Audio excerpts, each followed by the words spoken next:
I hope everybody's doing well. Happy Love Day. We're gonna finish up Lantern Rite today. I have a little bit of a migraine, so I'm going to keep my mic muted.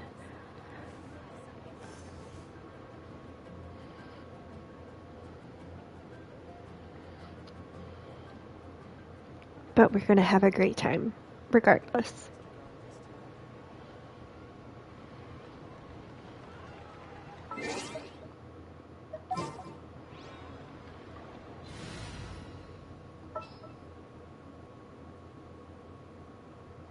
We're gonna switch to Zhao.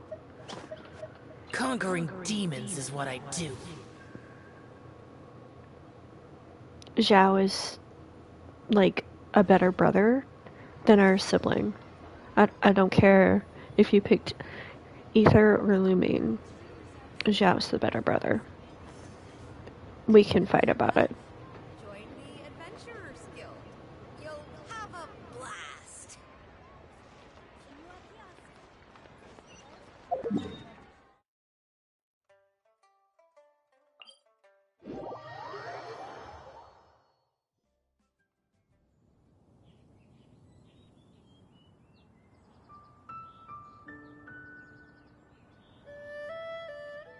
In adventuring, as in business, you always have to seize the opportunity while it's there.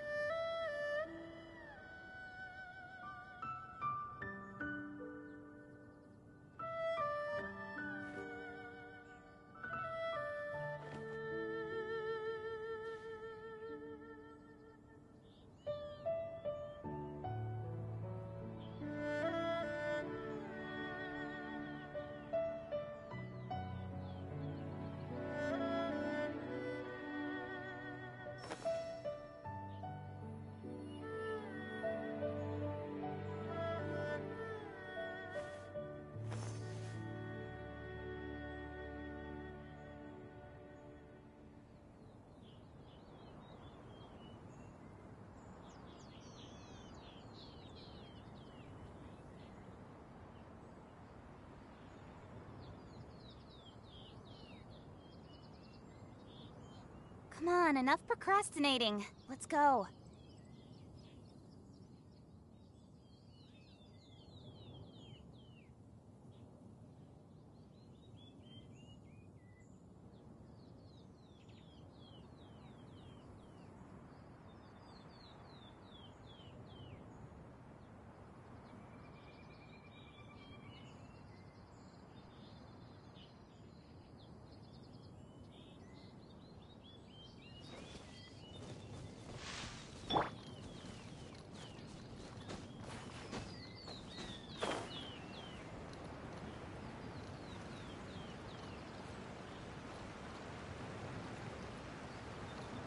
Worthless!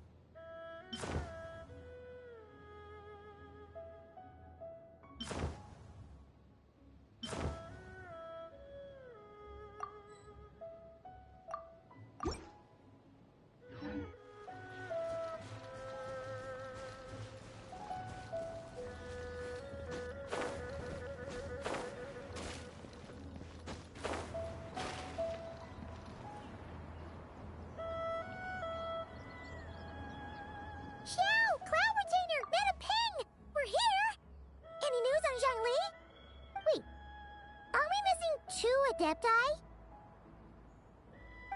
Well, Shenyun banned Mountain Shaper from Mount Outsong for 3 days. Oh, then what about Mooncarver? The scheme to plant mint in one's abode was one those two fools devised together? And when it comes to punishment, one does not discriminate. His banishment ends in 3 days as well. Wow, that's pretty harsh, Cloud Retainer. Let's get down to business. We have news of Rex Lapis. Huh? Isn't that...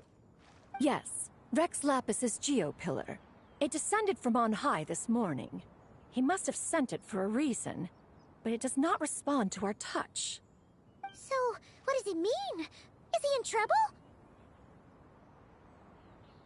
Not necessarily. It could be a message only a specific person is meant to receive. Traveler, you alone spoke to Rex Lapis before he left. Oh, so he must be for the Traveler. Give it a try.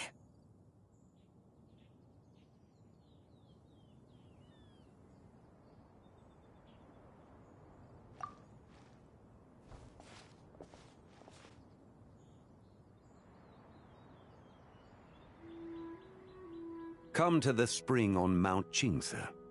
I have left an entrance for you.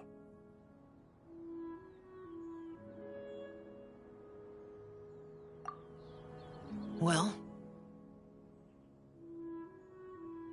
Just as one surmised, it seems that Rex Lapis will not countenance our involvement in this matter. That would not surprise me in the slightest. He's always had a soft spot for the Traveler, after all. But be that as it may, we have served Rex Lapis for millennia now. In other words, I'm sure this has nothing to do with favoritism. He's probably just trying to protect us. That's right. So you mustn't let your guard down, even if Rex Lapis is by your side.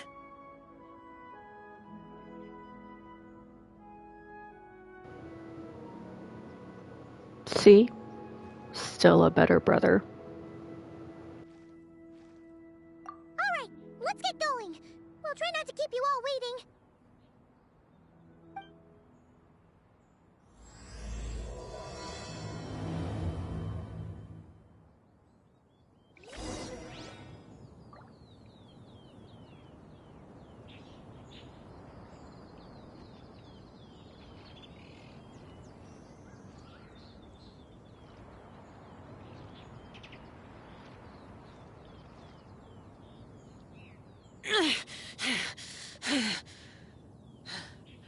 Those memories. So dark.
The damned will sooner die again than lay a hand on me.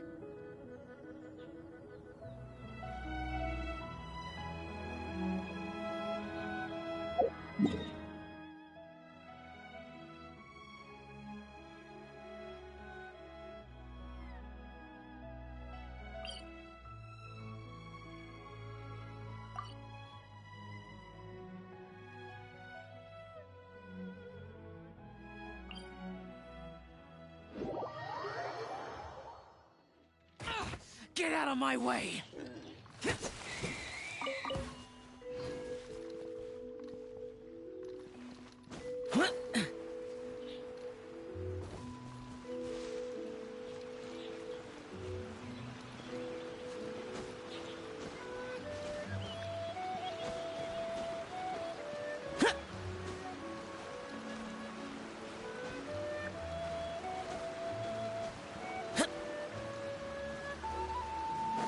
Keep your eyes peeled. He should be around here somewhere.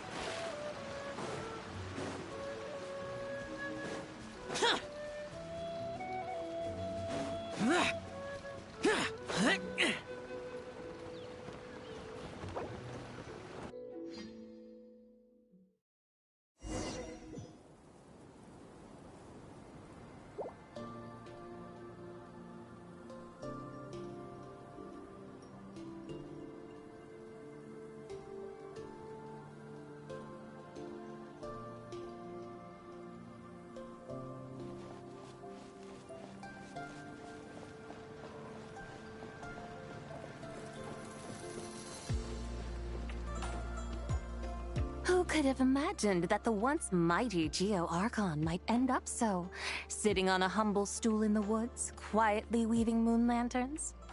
You really do look like an old man now. This is a Shao lantern, not a moon lantern. In ages past, when the gods waged war and the world was in turmoil, these lanterns were lit to guide fallen warriors back to their homes. Had you tarried in the mortal realm for but a little while longer, you might have become quite accustomed to them. Even so, it bears such a striking resemblance to the moon lanterns they used to offer up to the heavens. Could this truly be mere coincidence? Perhaps in some sense it is, yet in another, it isn't. For instance, who is to say that some of Langan's magnificent jade did not become part of the very foundations upon which Liyue Harbor now stands?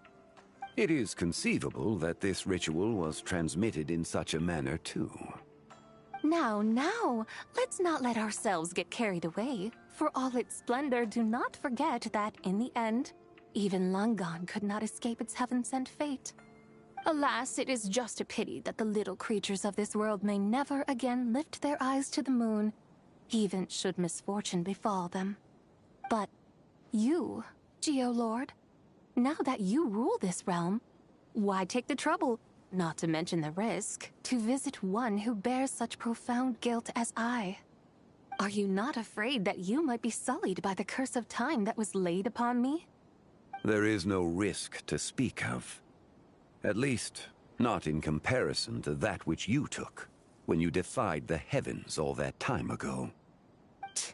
As I have stated, time and again, it was not I who defied the heavens. Geolord, the ancient affairs of Langan have nothing to do with me, for I am but one of her deadly selves, severed before her demise. My name is not Zebai, but Zichao. Surely you did not take us for one and the same solely on the basis that we may all assume the form of white horses?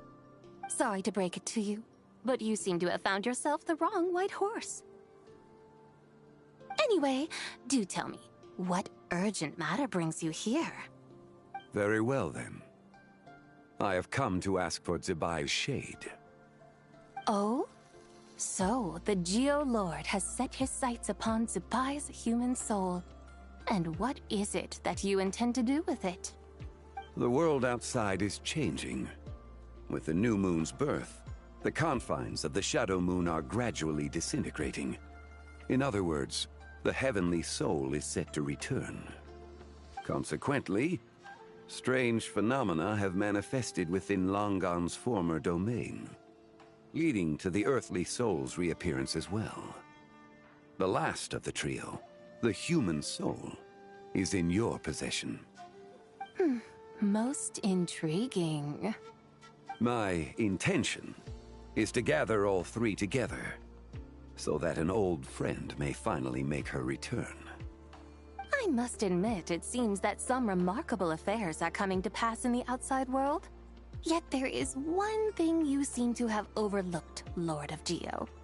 Back in the day, it was you that freed me from that painting. And afterwards, I took up arms in your name. Together we first subdued Chenyu Vale, then brought peace to Mount Qingse. It was for this cause that the contract between us was made.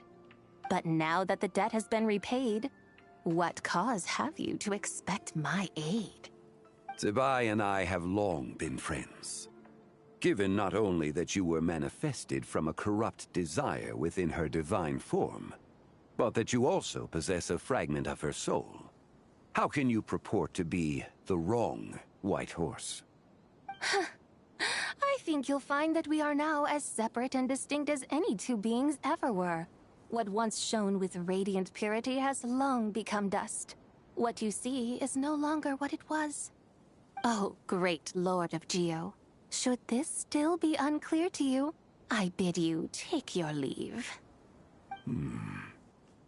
It seems that the fault lies in my own lack of consideration. As you wish. I shall let this matter rest. Wait! One moment, if you will. Should this not be your opportunity to propose a new contract? The part where you make me an offer I simply couldn't refuse? Even those puny mortals know how to haggle when striking their bargains. Should you, the famed god of contracts, not likewise strive for success through negotiation?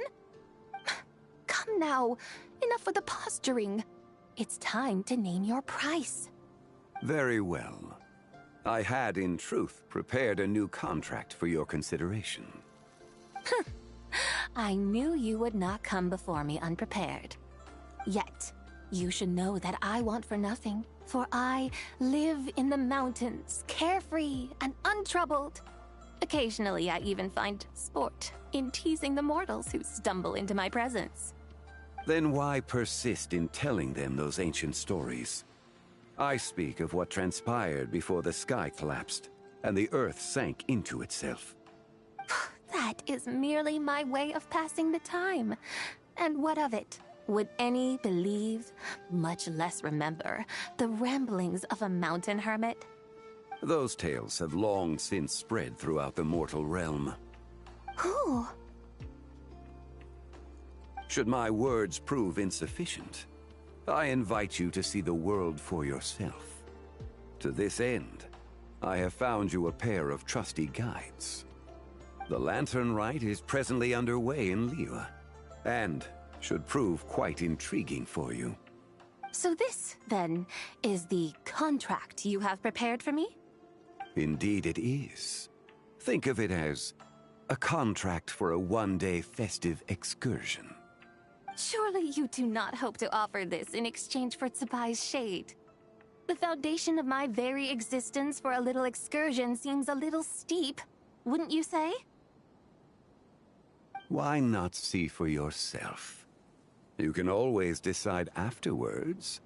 The final determination, of course, shall rest with you. Is that so? Then perhaps this deal might not be entirely off the table after all. Where then are these guides of which you speak? Hey, it's Xiangli! Oh, we've been looking for you everywhere. We thought you might have gone missing. You're here. So these are my guides. Well, well. They certainly look the part, I'll give you that. Guides? Oh, you poor innocent little creatures. The benevolent Lord of Geo has sold you to me, which means that for the rest of this day, you belong to me. So does to you? Just what have you gotten us into, Xiangli? The situation is not quite as dire as that would sound. I ask only that you accompany my Adeptus friend on a tour of Liyue. He sold us. He favors us, but he sold us. Hurtful. I would suspect that depends on how well you entertain me. Entertain you?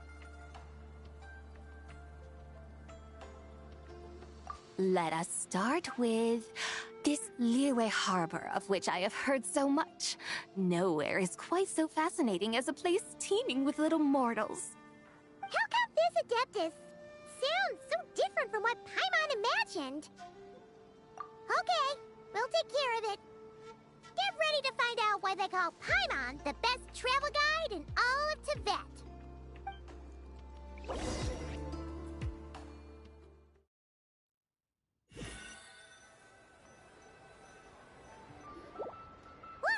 We've arrived at Liyue Harbor. Not only is it Tibet's busiest port, it's also the beating heart of Liyue. So, dear Madam Adeptus, where would you like to go first? With humble fare and wine to sip, in comfort clothed and soul at ease, one eats, and all the heart's ills cease. So we're heading straight for the good stuff? Well, you're in luck, because Paimon's an expert when it comes to food. There are two main cooking styles in Liyue. Li cuisine, which is all about mountain delicacies, and Yue cuisine, which is centered on seafood. The most famous restaurants are Lily Pavilion and Shinua Kiosk. Oh, now Paimon's starting to drool. Yes, our only option is to go try them both. 2 meals, back to back. Both sound like excellent options to me. Are these the kind of establishments that most people might visit on a regular basis? Not exactly. Both Lee Cuisine and Yue Cuisine are known for their pricey ingredients. Definitely not what you'd call the budget options. But don't you worry about that. Just think of it as Zhang Li's little treat.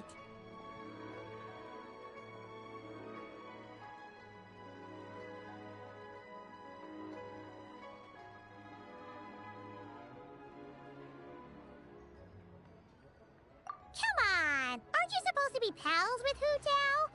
I'm unsure we can afford to spend a little more of her mora at least.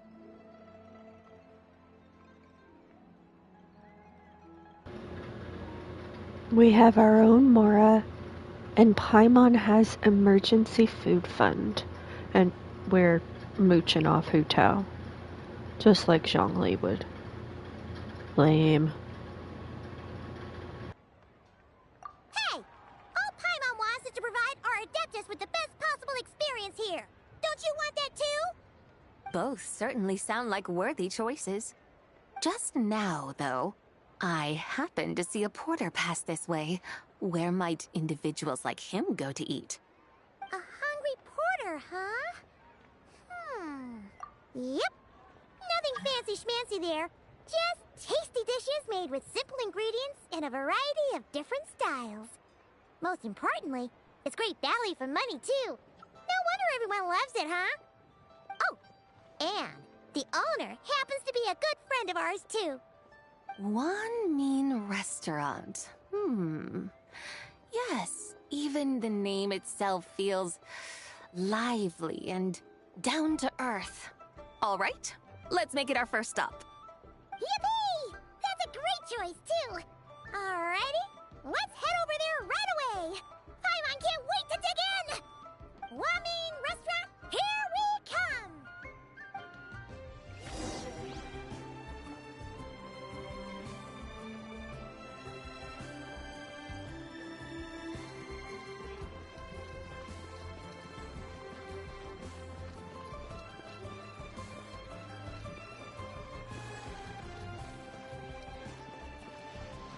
Useless.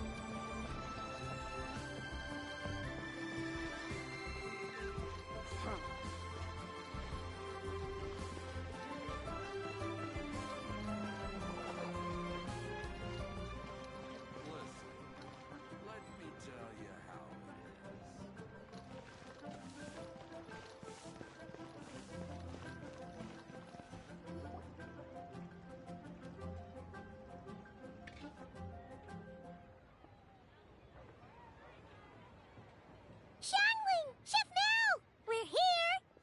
Oh, hello there. What a surprise to see you two. Welcome, welcome. Hey there, Traveler and Paimon. We're a little busy today, so grab a table while you still can.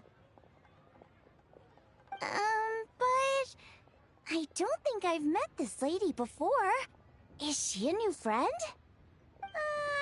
You could say that.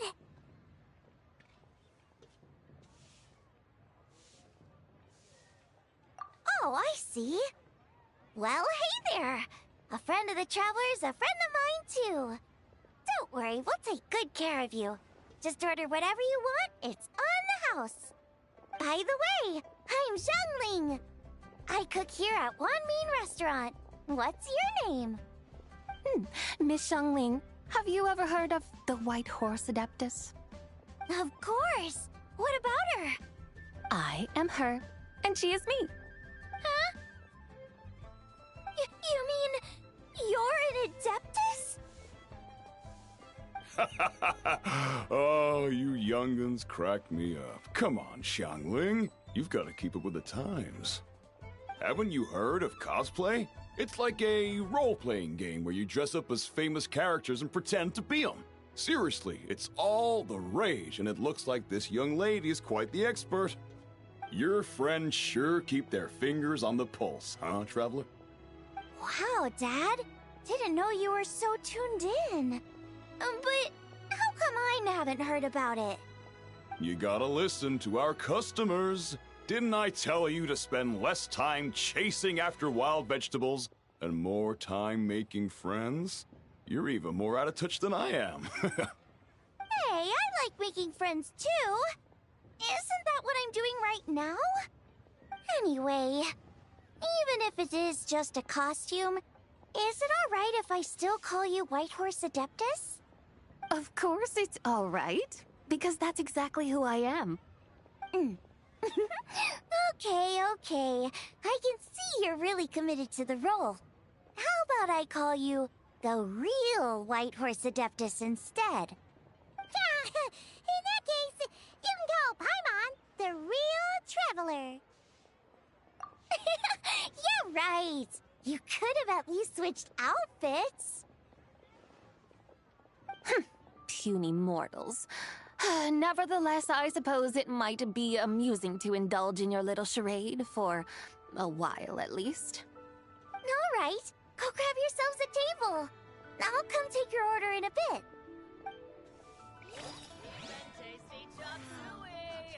Leo's really got a lot going for it. Should I save this money?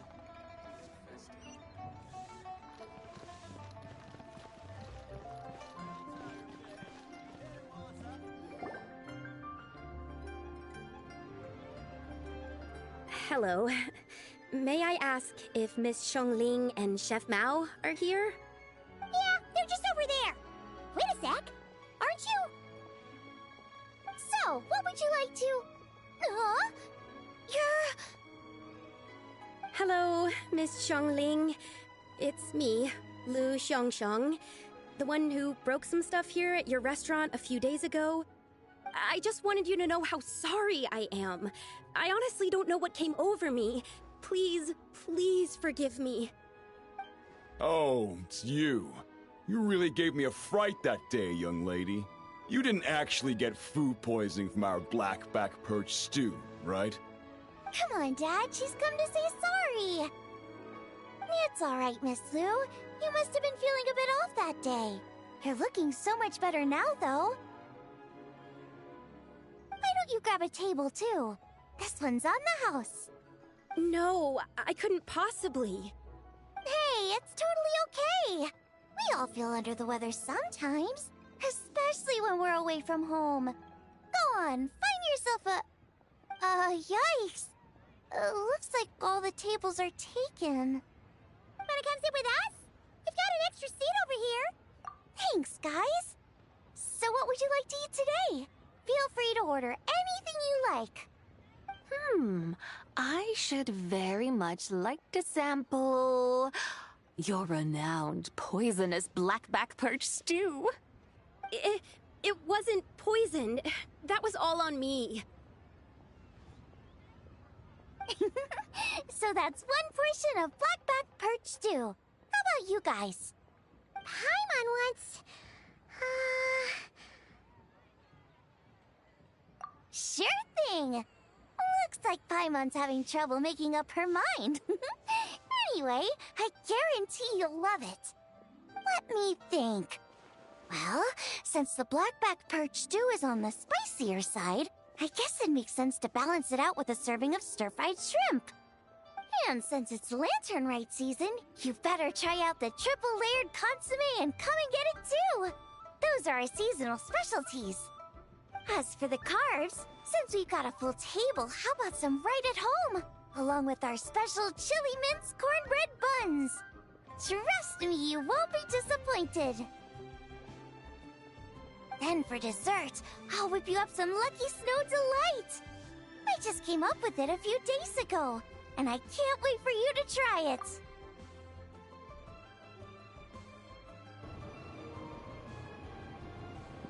I feel like that's enough food for like 15 people. That's a lot of food.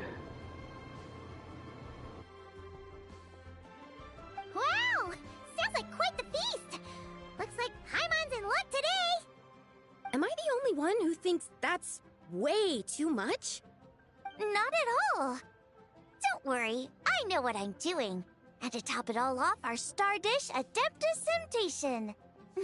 You should know that we don't often serve this here at Wanmin Restaurant. But since this is my first time cooking for the White Horse Adeptus, I'm pulling out all the stops. Okie dokie, just sit back and relax. I'll have your dishes out in no time. Hold on. Did I just hear Miss Xiangling mention the White Horse Adeptus? You did indeed. And you're looking right at her. That's a joke, by the way. She's cosplaying. Oh, I see. Phew, almost believed you there for a moment.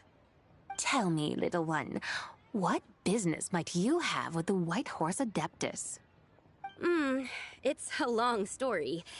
Basically, a while back, I took part in an archaeological dig over at the chasm. While we were there, we discovered a number of relics. Our findings show that they date back to the era of Long Gone, an ancient nation whose people are said to have been the ancestors of some of the modern-day inhabitants of Chenyu Vale. And why might such matters concern the White Horse Adeptus? Because some of those relics not only seem to contain textual references to her, but even depictions of what she looked like. There have long been legends claiming that the White Horse Adeptus was a deity of that era, but there are plenty of other theories out there too. If I could just locate some more detailed records, I'm sure we'd be able to find out so much more. So you're into history? Well, to tell you the truth, I actually joined the archaeological team by sheer accident. But once I'd started down this path, I knew that I wanted to make something of myself. Recently, though, things seem to have taken a turn for the worse. I still can't believe I caused such a mess and even ended up hurting someone. Oh, so you're considering becoming a martial artist now instead? No, I mean, they weren't seriously hurt. It was just a few scratches, and they let it go after my mother compensated them.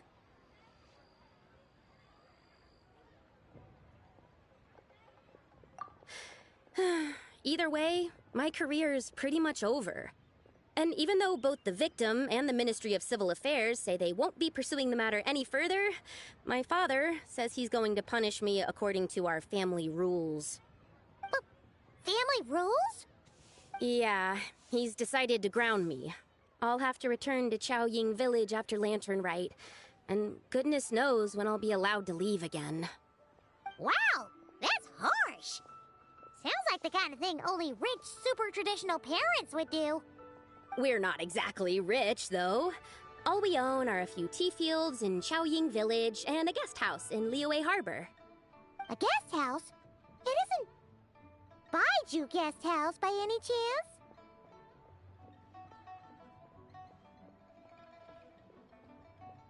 Yep, he's my grandfather. So, you've heard of the guest house before? Small world, huh? Come to think of it, didn't Boss Lu mention something about hoping that the White Horse Adeptus would show up and let her divine power be... Sure, but Paimon's guessing this wasn't exactly what he had in mind. Little one, it sounds to me that your family is rather well off after all. What then drew you to archaeology? Why subject yourself to such unnecessary hardships? Even if I stayed at home, there's no guarantee I'd lead a nice, easy life. Just look at my father. Recently, my grandfather put him in charge of the guest house, and he came up with a bunch of ideas right away, starting with changing its name. That didn't turn out well, though. My grandfather yelled at him for days, even calling him a bad son, and they still haven't let it go.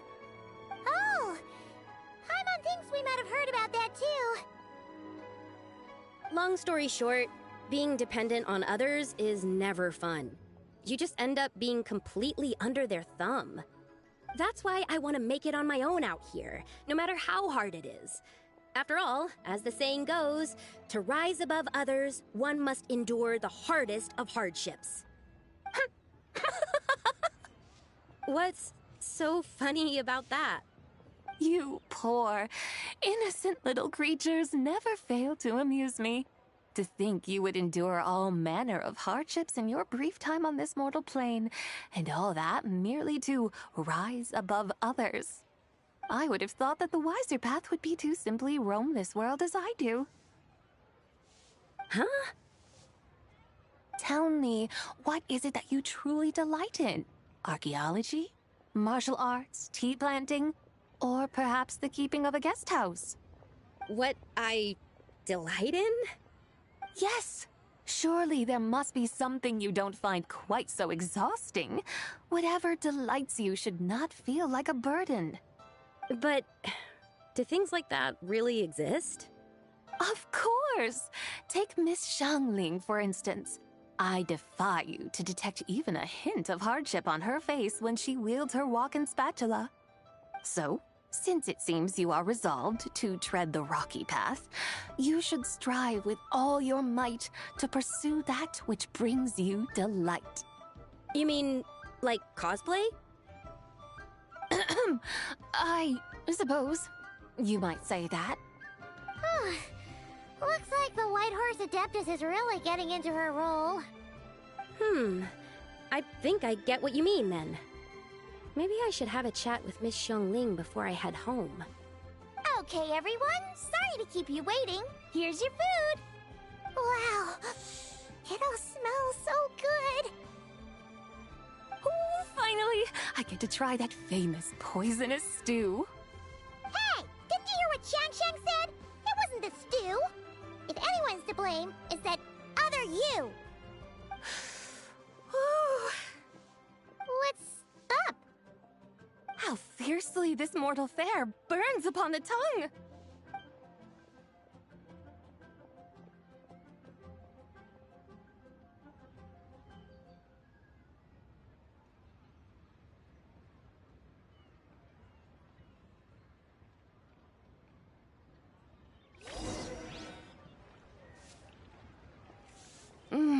Most satisfying as poisonous stews go. So, where to now? Time, I think, to seek out some diversion? Oh, there's plenty of entertainment options in Liyue. Paimon will tell you that. The locals like to drink tea, walk their pets, play chess, watch operas, attend storytelling performances. Storytelling performances? You know, like listening to people telling stories. They're usually based on old Liyue legends, just like their operas. Stuff like The Divine Damsel of Devastation, Through the Eyes of a Dragon, or The Sanctification of Tao Do. What about the story of the bright moon that sits in the sky above us? Paimon doesn't think she's heard that one. Still, the moon does come up quite a lot. It's even in the name itself. The Yue in Liyue actually means moon. Since we're on the subject, you like telling stories yourself, right? Why don't we go check it out? In that case, I'll have to trouble the two of you to lead the way. Awesome! Let's go! Third round knockout, here we come!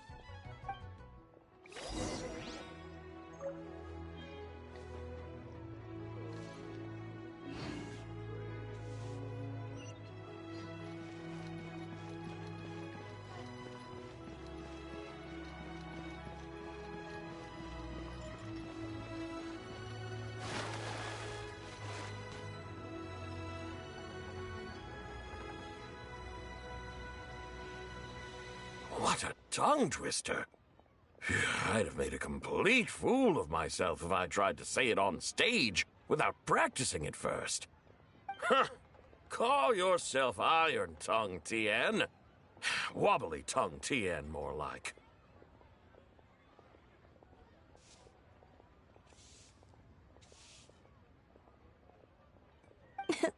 I used to have that problem a lot.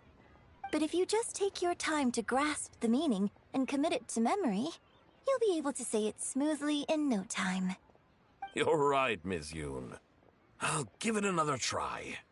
Hey, Yunchin! Fancy seeing you here! What are you two talking about? Ah, Traveler and Paimon, we meet again. And who, may I ask, is this? You may call me the White Horse Adeptus. The White Horse Adeptus? She's not really an Adeptus.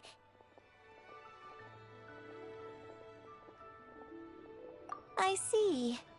Well, it certainly looks like a lot of fun. Oh, funny you mention it.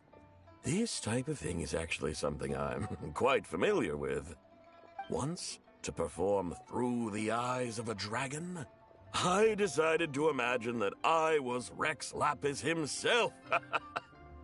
It was the only way to truly inhabit his mindset and understand his resolve to quell those demons. Sounds like you just wanted an excuse to feel all big and powerful. Hey, that's... You just don't understand how inspiration works. You're one to talk. Paimon's traveled all over with the Traveler, and she's seen things that would make your jaw drop. All right, then. Since you claim to be so knowledgeable, why don't you prove it by reciting an ancient poem? An ancient poem? Which one? Ha! See? You mean to tell me you've never even heard of the ancient poem called An Ancient Poem? What kind of a title is that? Quit teasing, Paimon. We only just found out about that ourselves. He's talking about the writing on those ancient relics. When we first saw it, we couldn't figure out what it all meant. So in the meantime, we decided to just refer to it as an ancient poem. However, thanks to the painstaking work of the scholars who were tasked with decoding it, it seems like that's exactly what it was. Or rather, an ode offered in veneration of the moon and the White Horse Adeptus. Oh yeah! Didn't Kuching mention that before? It's got something to do with Longon, right? That is correct. The Ministry of Civil Affairs has issued a notice stating that, although it is true that the moon may disappear tonight, we should be in no danger. In other words, there's nothing to fear. But if you're worried, we can always take a leaf from the Book of the Ancients. By reciting this poem, I mean, and calling for the White Horse Adeptus's aid.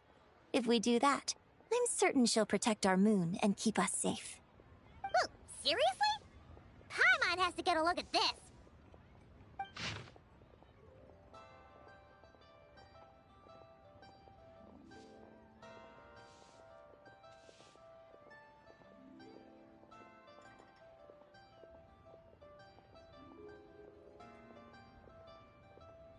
Under moon eternal, in radiant night, a maiden grants silk, soft and light? What in Tibet's that supposed to mean?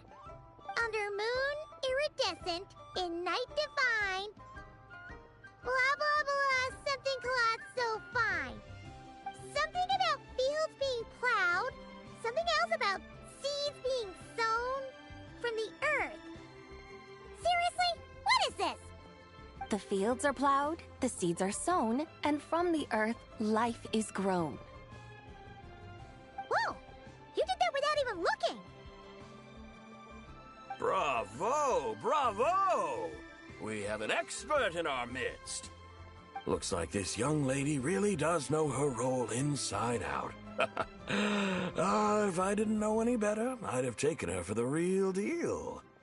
That's because I am the real deal. That's the spirit. This is exactly the kind of mindset I was talking about. Behold, mortals, I am none other than the indomitable Rex Lapis himself. Kneel before my godly splendor. Believe me, young lady, I know exactly why you do it. Back in the day, I was just like you. I must say you are rather amusing as mortals go. Miss White Horse Adeptus, it is a great pleasure to make your acquaintance today. I have some questions regarding the poem, and I was wondering, perhaps, if you might be able to shed some light on it? You want me to explain the full meaning of its verses? Your guidance would be much appreciated. Fascinating. Tell me, do all the people of Liyue still express such reverence for the ancient ways? Well, It's true that we hold a deep fondness for our history, but it is hardly our only pursuit. One of my good friends, for instance, is even more devoted to the modern Fontanian art of rock and roll. Exactly! And don't forget, great practitioners of the role-playing arts walk among us too. People like me and you, young lady. Yes. So rather than placing too much emphasis on our reverence for the ancient ways, it might be better to say that here in Liyue, 100 passions bloom, each with a voice of its own. I see. Then, I suppose it wouldn't do any harm for me to enlighten you. In truth, it is but a simple poem of blessings. Its meaning is this. As the eternal moon rises in the night sky, a maiden adorned with lustrous jade descends upon the earth. She blesses the kudzu vines and mulberry leaves, so that they may be used to make coarse cloth that is nevertheless soft, light, and comfortable to wear. As the iridescent moon rises in the night sky, a maiden adorned with lustrous jade descends upon the earth. She blesses the kudzu vines and hemp, so that they may be used to make fine, luxurious cloth. As the frost moon rises in the night sky, a maiden adorned with lustrous jade descends upon the earth. She blesses the mugwort and artemisia, so that they may be perfect for divination. So she really did come down from the moon? She shows the people how to use the plow and spade to purge the land of weeds, till the soil, and heap up the earth to make it fertile. Then with the hoe, she teaches them to sow their grain, bestowing the promise of life upon every seed. She blesses the millet and the beans, ensuring that their stalks and vines stretch forth without end. She graces the wheat and the rice, so that their heavy heads are filled with plump, glistening grain. Sounds like she's a real pro at all this farming stuff. The fruits of the field are harvested and brewed into sacred wine for honored guests. This we reverently present to the divine maiden, with every ceremonial step flawlessly observed, so that she may witness the depth of our piety and respect. Oh, divine maiden, how can your graceful presence in the sky not seem like that of a fairy descending from the heavens? Oh, divine maiden, how does your pure and radiant form not resemble the guardian spirit of our land? I send my heart's desire, ascending to the heavens, beseeching you to grant us good fortune and blessings in the coming year. Huh? So, that's what it's supposed to mean? I find myself speechless. Moved beyond the power of words to convey. Oh, young lady, you have shown me the heights to which a true role player might aspire. A truly remarkable performance. I did not anticipate that anyone could unravel this poem with such depth and clarity, and so soon after the Ministry of Civil Affairs noticed, too. I'd even begun to consider myself somewhat versed in the matter, but as they say, there's always someone more knowledgeable out there. Allow me to extend my thanks to you, Miss Whitehorse Adeptus. You are far too humble, young one. I must confess, it is I who have been surprised, not only by you, but also by this Liyue harbor of the present day. Ah, so you're not from Liyue. And what, may I ask, has surprised you about it? Oh, it's nothing really. Just some old memories scattered here and there. Very well, my guides. I suppose it is time we set forth on the next part of our excursion. I'd like to go see that wharf now. What say the two of you? No problem! We'll take you wherever you want. Oh, leaving so soon? Before you go, allow me to introduce myself. I am Yunjin, director of the Yunhan Opera Troupe. May I ask your name in return? My own name is scarcely worth mentioning, but since you asked, perhaps I'll tell you the title of that poem instead. Huh? So, it isn't actually called an ancient poem? Of course not. Its real title is Odes of Lung Zabai. Odes of Long. Zabai. Mm-hmm. All right then, until we meet again. Come and see these rare and precious curios.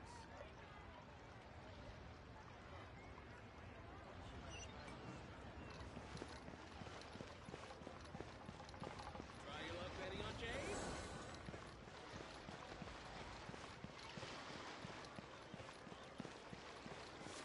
Come on.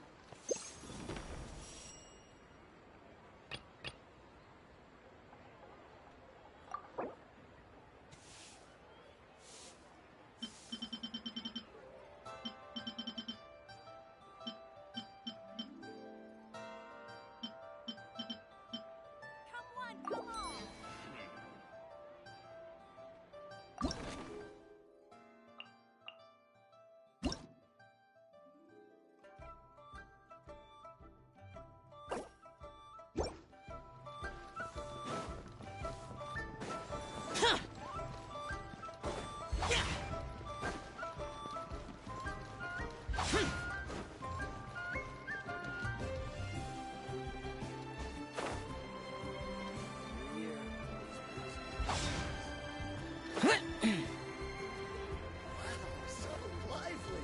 Listen to how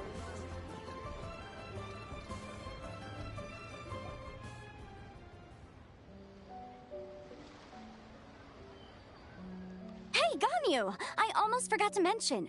On my recent trip to Notcry, I came across something really fascinating in the Frost Moon Scion's library. I found records in their collection of another divine envoy living on the moon. A divine envoy on the moon? You don't think it could have been referring to the White Horse Adeptus too, do you? No way to say for sure. Still, the similarities between our legends are intriguing, to say the least. Isn't it amazing? Especially when you consider how far apart we are. It truly is. We might live in different lands, but when we look up at the night sky, we all see the same moon and stars. Right? It's like we're all bound together, no matter where we are. When you think of it like that, it's almost as if our friends from other nations will be right here celebrating with us. Isn't that a wonderful thought? No wonder you were so excited to go see the giant lantern when you first got back. Sounds like you're a real fan of the White Horse Adeptus, huh? I guess you could say that. Just a pity she's so elusive. Even Granny's never met her, you know? Maybe she really is just a legend after all. Hey, Yanfei and Ganyu! Trust, Paimon. The White Horse Adeptus is as real can be. Huh? Oh, look! It's the Traveler and Paimon! Feels like I haven't seen you two in, like, forever. Happy Lantern Rite. It's so good to see you again. Hey, you two. Happy Lantern Rite. Did I hear you right just now, Paimon? Does that mean you've actually seen the White Horse Adeptus? She has indeed. And now, so have you. Huh? And you are? Why, who else? The White Horse Adeptus, of course. Could you maybe start with something else next time?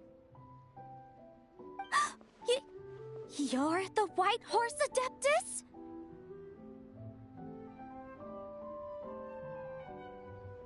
That's right. Allow Paimon to introduce you to our new friend, Zichao. She's been low-key obsessed with cosplaying the White Horse Adeptus ever since we met her. I see. Well then, greetings, Miss Zichao.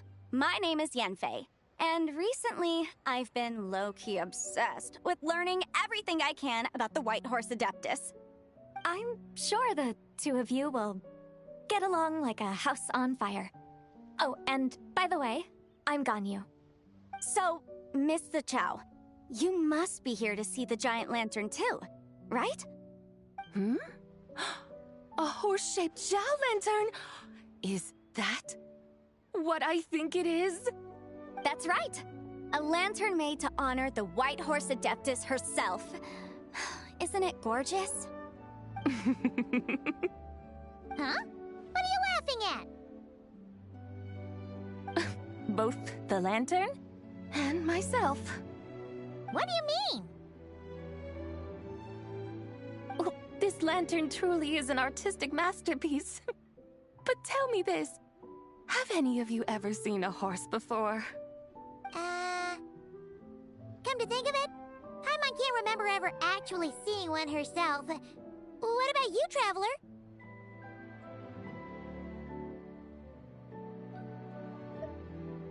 Oh, this horse appears to be mid-trot, but it has adopted what is called a lateral gait, where the legs on one side of the body move together in unison. A rather rare sight indeed. Just now, I suddenly pictured myself, I mean, the White Horse Adeptus running the same way. The image was so absurd, I could barely contain my mirth. Oh, really? I never knew that. You learn something every day, huh? Oh, come on! It's basically a giant piece of fan art!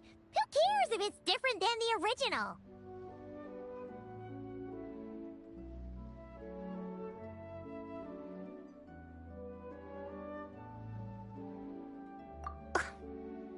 I was merely laughing at my own ignorance. I came here thinking that the White Horse Adeptus's tale had been long forgotten. Yet here I am, gazing upon a lantern made in her honor. Well, you couldn't have been more mistaken. There are so many tales about the White Horse Adeptus, I'm starting to lose count. Just off the top of my head... Just so you know, Yanfei, we've heard it all like a million times before. Aha! But there's one thing I can guarantee that you haven't. Huh? You mean like a new chapter of her stories come to light? Mm-hmm. And I heard it from Ganyu just yesterday. Hey, why don't you share it with the others? Sure, no problem. Where to begin? Do you guys still remember what Liyue's Moon Chase Festival is about? Of course! It's a festival held in honor of the Stove God. That's right. But it took a really long time for the Stove God Festival to become what it is today. In its earliest form, it was actually an adeptal ritual known as the Moon Chase Rite. Paimon remembers Madame Ping mentioning that before, but she never explained exactly what it was. According to Cloud Retainer, the Moon Chase Rite was originally a ritual meant for communicating with the moon. Communicating with the moon? But for what purpose? At first, Cloud Retainer wasn't entirely sure either, as it was always Rex Lapis who performed the ritual. Whoa! Rex Lapis did it himself? Must have been a really important ritual. That's right. Unfortunately, despite numerous attempts, they never actually received any response from the moon, which is why they eventually stopped performing it. But then, just yesterday, Keqing took a picture of the moon being obscured by a dark hole to Cloud Retainer and asked if it had anything to do with the Moon Chase Rite. The moment Cloud Retainer saw it, it suddenly dawned on her that the rite might have been an attempt to reach the White Horse Adeptus all along.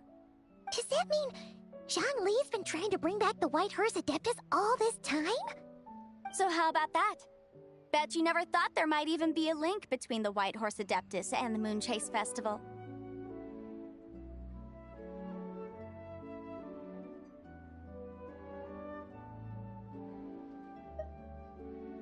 If Keqing hadn't taken that picture to Cloud Retainer, we would never have known any of this. This is probably what Keqing was referring to that day when she mentioned there were some ideas she wanted to follow up on. So, Geo Archon. All this time, you've been striving to awaken her. Huh? What do you mean, awaken? Nothing. What I truly meant to say was, this new insight you've provided has been truly eye-opening.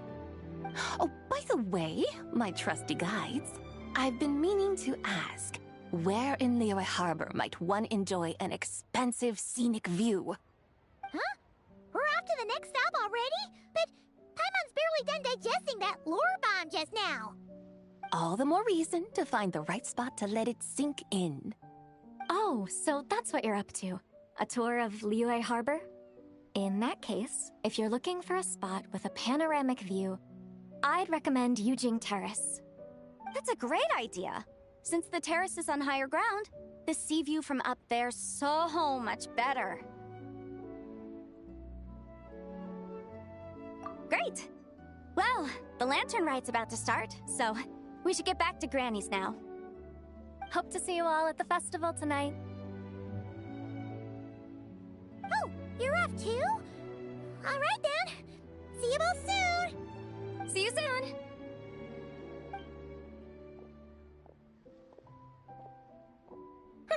Very well, my guides. What are we waiting for? Okay, you're the boss. Eugene Terrace it is. After all, the customer's always right.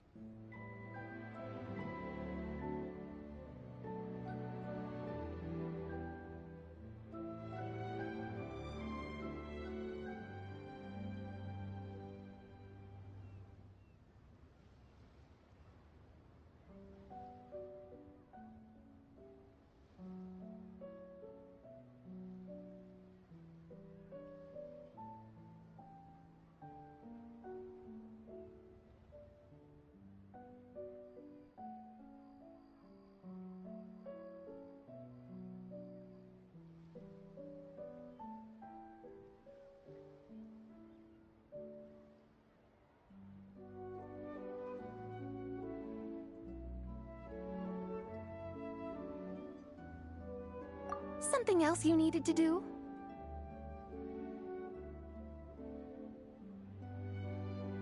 Oh, Paimon likes that idea. And what, may I ask, is a photo? It's this awesome invention that lets you record moments in the blink of an eye. Except, you've gotta try not to actually blink. Oh? What must I do in preparation then? Nothing. All you gotta do is choose a pose. The Traveler will handle everything else.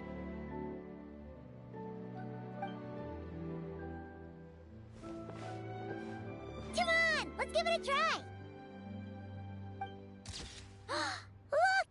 We got a great picture! Paimon's gonna call it The White Horse Adeptus Meets the White Horse Adeptus in Liyue Harbor. Huh. They've even discovered a way to preserve moments in time. Now I truly am curious to witness what else these mortals might accomplish. Very well, let us proceed. Eugene Terrace lies in that direction, does it not? Hey, wait for us!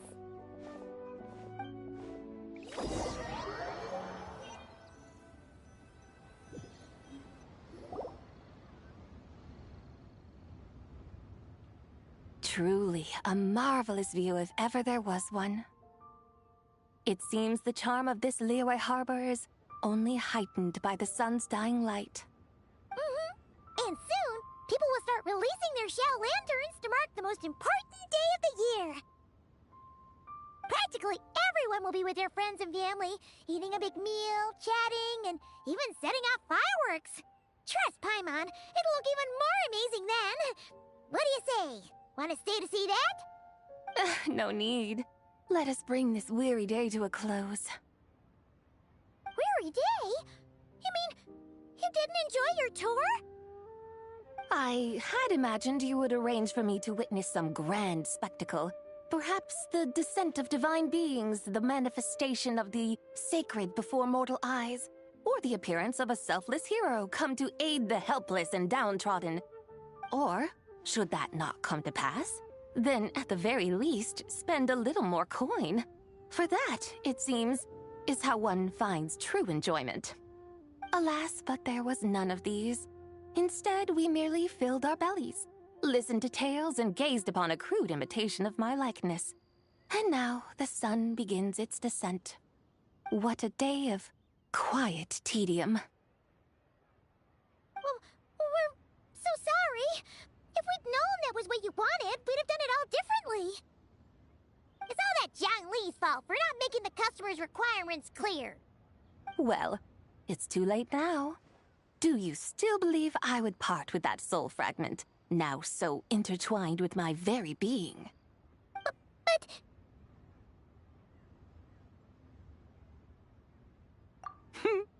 I knew you were the more astute of the pair.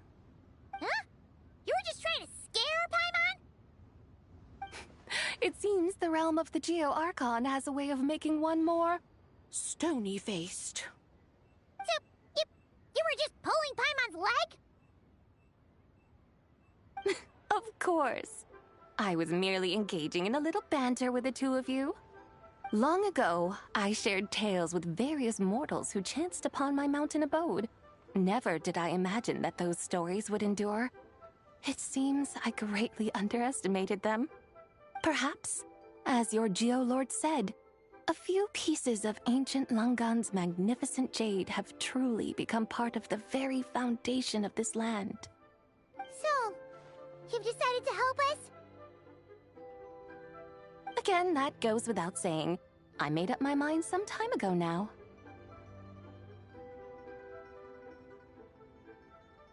When I beheld a rather intriguing scene as I set foot in this city, I saw porters passing through the alleys, setting down heavy wooden crates from their weary shoulders. Peddlers pushing carts as the kites and lanterns upon them rustled gently in the breeze. I saw cooks cooking, actors acting, scholars reading, soldiers marching, children playing, elders resting, officials officiating, and the common folk absorbed in this or that, reveling in the simple joys of life. Some, it seems, have already found that which stirs their hearts, while others continue to fret, troubled by uncertain futures. Yet, in this gentle and serene order, each holds fast to their anticipation, not only for the celebrations to come, but also for the first light of the morrow. Scenes I once yearned to behold now unfold before me, no longer in Langan, but in Liyue Harbor, thousands of years on. How wondrous is this mortal realm! Thank you, Whitehurst Adeptus! Thank you so much! Adeptus, Adepti, perhaps the singular art in which we are truly proficient is that of sequestering ourselves within the high mountains. But once we leave our mountain refuge, we find ourselves drawn back to mortal ways all the same. So, it is I who should offer my thanks to the two of you.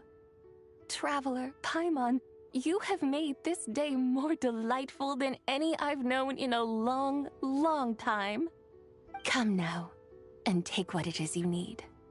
You mean, like, right now? But don't you think we should wait for Zhangli? That won't be necessary. All things shall meet again in their time, for the waters know no rest, and the flowers their appointed season. One need not fear that life is but a journey of goodbyes.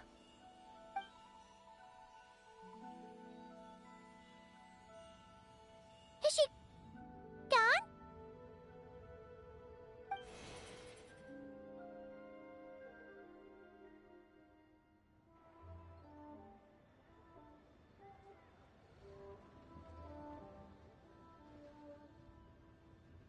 Yes, she's gone.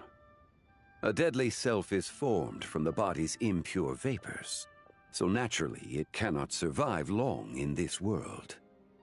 Had it not been sustained by the remnant of Zibai's soul, it would have faded away a long time past. Now that the remnant is gone, it has severed its ties to the mortal world. Zhangli! When did you get here? A while ago. Paimon would have thought you'd at least want to say goodbye. Though mountains endure, the ceaseless waters will, at last, wear away their sharp edges. Thus must I meet the marks wrought upon her by the ruler of time with great caution.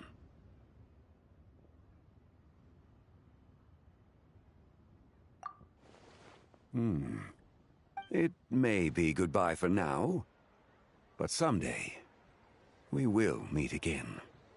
Really? And when might that be? Who can say for sure? Years and years from now, perhaps. Or maybe tonight, at the Lantern Rite. Are you saying that if the White Horse Adeptus were to be resurrected, she'd still have the memories of the three deadly selves? That she'd still remember us? We will find out soon enough.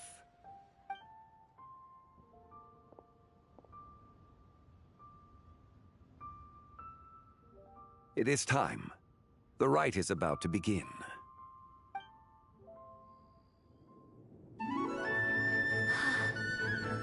The rite is about to begin. Is the moon really gonna disappear? Got your lanterns ready, everyone? All set. Might be about time to put eyes to the sky. Wouldn't you say, Tianchuan? Look!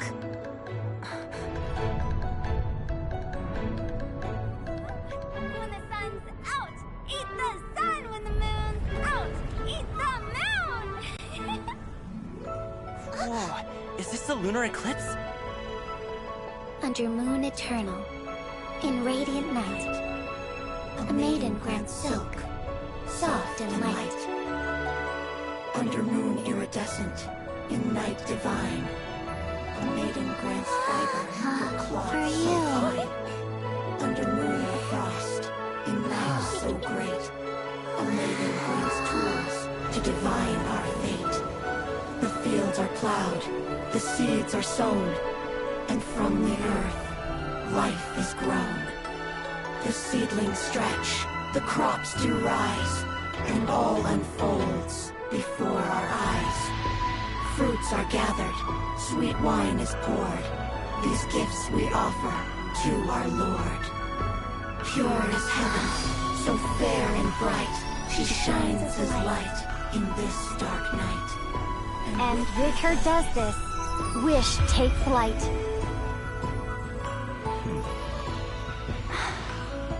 Devoted soul, scattered and unbound. Let this lantern guide you home. By its light be found.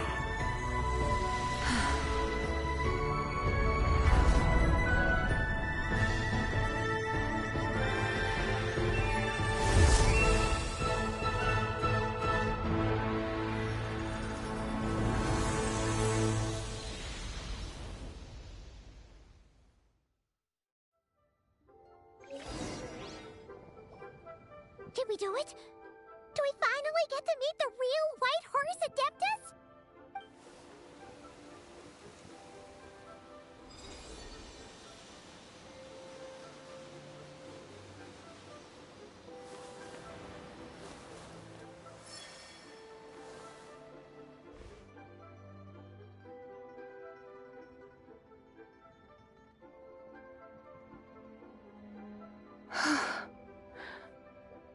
This place. Where am I? A familiar land, now known by the name of Liyue. Liyue? The peaks adorn the clouded moon. Then, who might you be? Oh no! She seems to have lost all her memories after all. And those countless lights in the sky. What are they? These lights, each like a dwelling in glad accord, usher in this day of joyous rebirth. And whose rebirth might that be? That of my old friend, Zibai. Zibai? Yeah, that's you! Don't you remember anything at all? That's... me? Oh, yes. The envoy of the Lunar Palace. My name is Zibai, indeed. Then you must be... the Lord of Geo, Heaven's Star. Many years have passed since we last saw one another. Zibai, my friend. Welcome home. Home? But why does this place, this Liyue, feel at once so strange and yet so familiar. Who you are? Who are you? Ah, yes, I remember now. You are that treasure-hunting damsel, the one stricken by the poisonous fish stew. How goes your quest for treasure? You must have achieved both fame and fortune by now, I trust. Hey, you've got it all wrong! You're talking about Lu Xiangxiang. And how many times do we have to tell you? She wasn't poisoned! Sheesh! But I could have sworn... Oh, that's right. You're that impudent blonde youngster who kept meddling in my affairs. And to think you even had the audacity to presume yourselves worthy of being... What was it again? Ah, yes, of being my guides. She's How very struggling. wonderful to see you again, my most faithful and beloved guides. I trust all has been well in my absence? Well, she finally got it right. But that sudden mood swing felt even weirder. It's like her head's packed full of slimes. It is possible that her cells have not yet settled. After all, they've only just been brought back together. It may be some time before she fully recovers. Huh? You mean, kinda like she's still half asleep?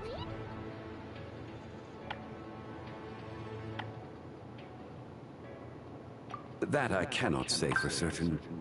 Perhaps a few days. Perhaps a few years. A few years? Mortal years are but a poor measure when divine beings tread the realm of dreams. Well, if you say so. Anyway, at least she's whole again, right? That already seems like a pretty good outcome to Paimon. Yes, there is little cause for worry. We need only wait and let time take its course. Say, what are those little creatures over there up to? Celebrating Lantern Rite, of course. And those lights up in the sky? Those are all Xiao lanterns. This year, each and every one of them carries a little wish inside. Lantern Rite. Then, may I join in too? Of course! Why else do you think we've been running around like headless chickens these past few days? Tell you what, Traveler, why don't we take the White Horse Adeptus out to celebrate? Who knows? Maybe seeing some familiar faces might help her find her feet?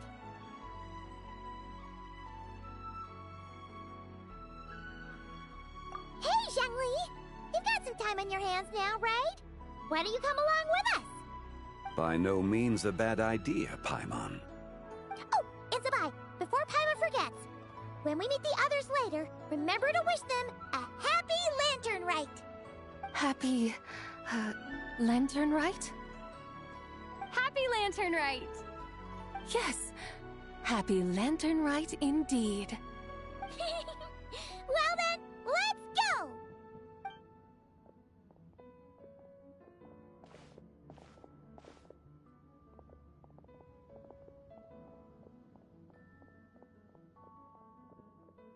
Lantern Rite.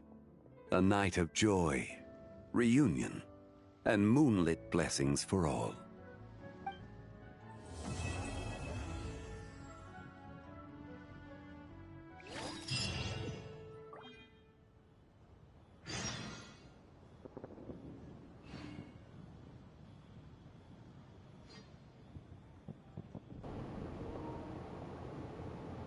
Let's check out.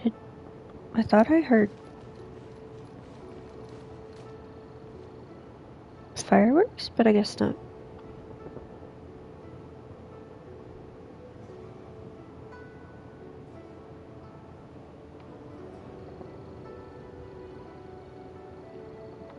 I've got to say, you guys, having travelers speak more in the cutscenes has been really enriching. I was kind of sad to see that Ganyu's been recast. I loved her little voice. She was my first 5-star main, but it is what it is. She's still amazing.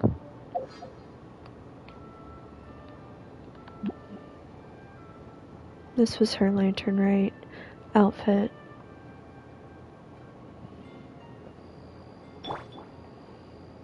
We're gonna cheat and fast forward the clock.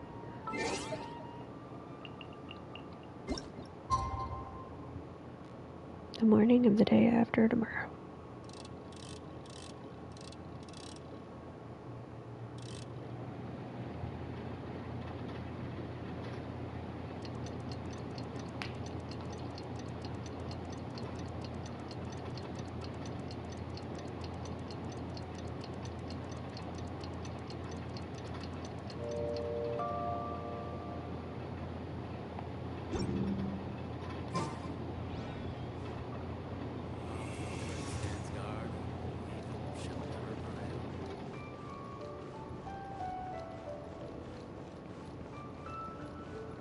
I guess it's going to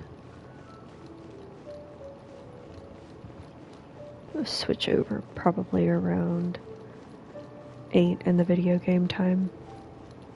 We'll look for some more of the pruning trees.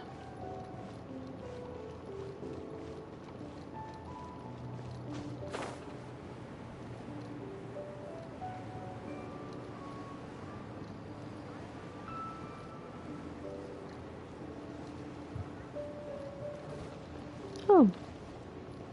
While we are waiting, I went ahead and I picked up Yao Yao's Lantern Rite outfit.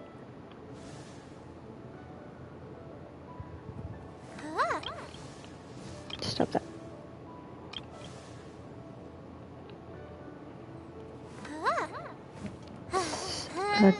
Adorable.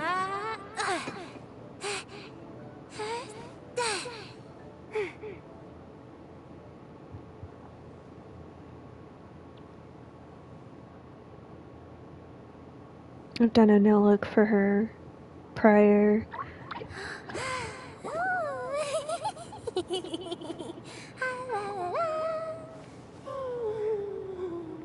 I love when they do skins that don't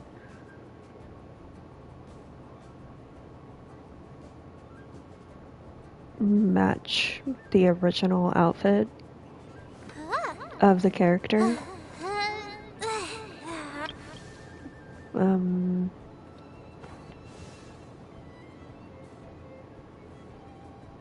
Xiaoling's is similar to that.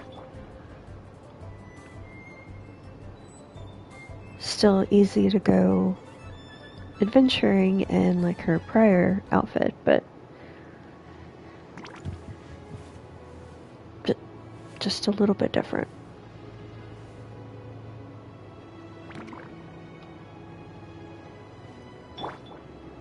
Keqing's is almost the exact same as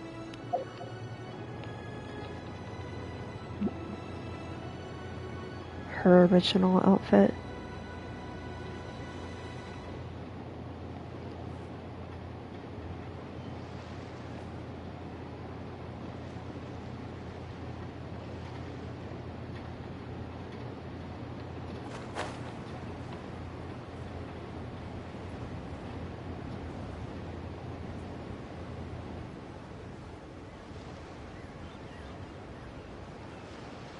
You think you found all the chests, and then you go looking for something else. The Duchess is getting along.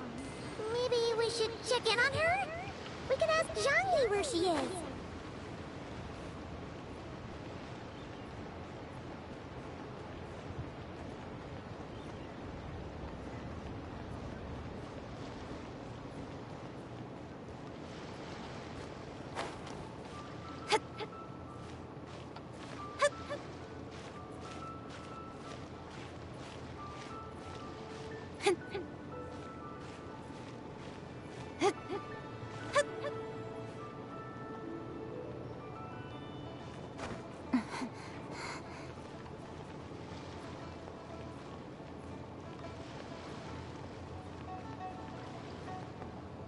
still looking for the trees to get some.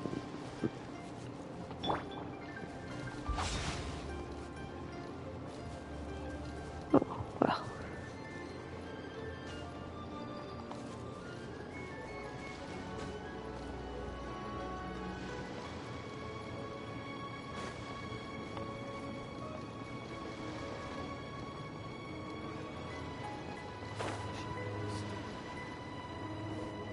My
Oh, looks like Zhangli hasn't stopped by for tea today. Hey, are you two looking for your friend? Try going up that way. Is Zhangli up that way?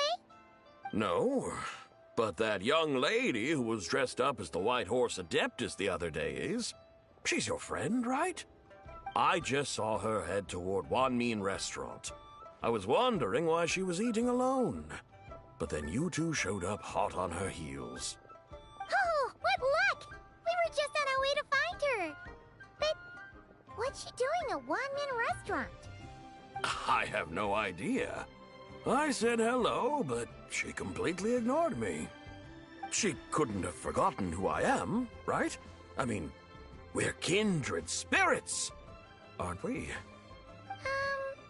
Maybe she's still half asleep, but her brain might be a little fuzzy.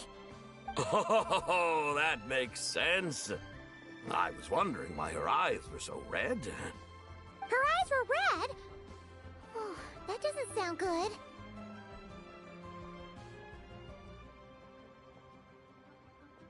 You young people, staying up all night because you think you're invincible?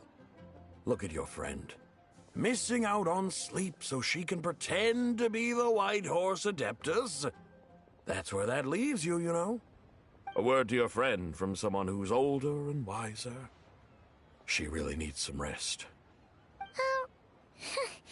Paimon won't be so certain about the older and wiser part. Yeah, what was that?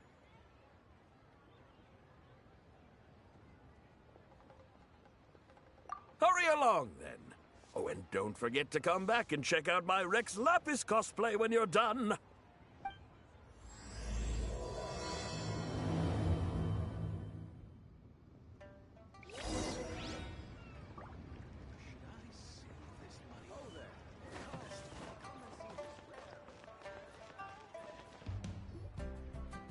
Where's the proprietor? Come out and see me at once! Xiangling and Chef Mao aren't here right now. What can I help you with? And who might you be? My name is Shenhe. I work here at Wanmin Restaurant. Shenhe. Shenhe. Are you that crane adeptus who loves planting mint? It's been a few days. Have you improved your gardening skills? Did you manage to cover the slopes with mint? Mint? I don't know anything about mint.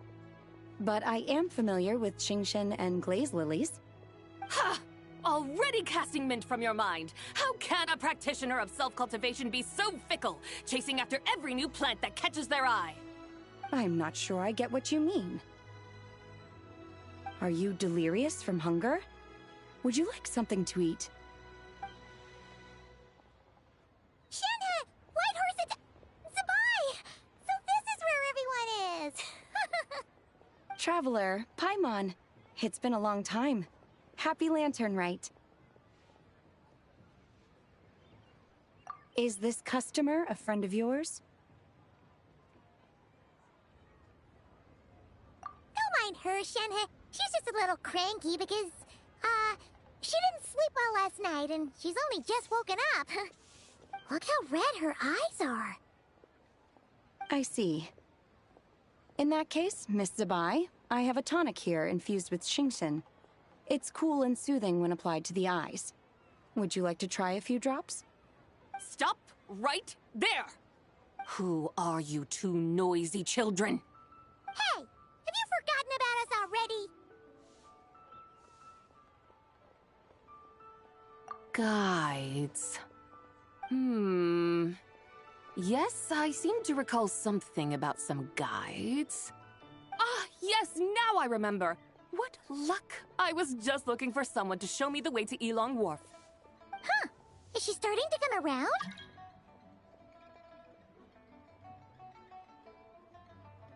Someone requested my help in purchasing some tea leaves.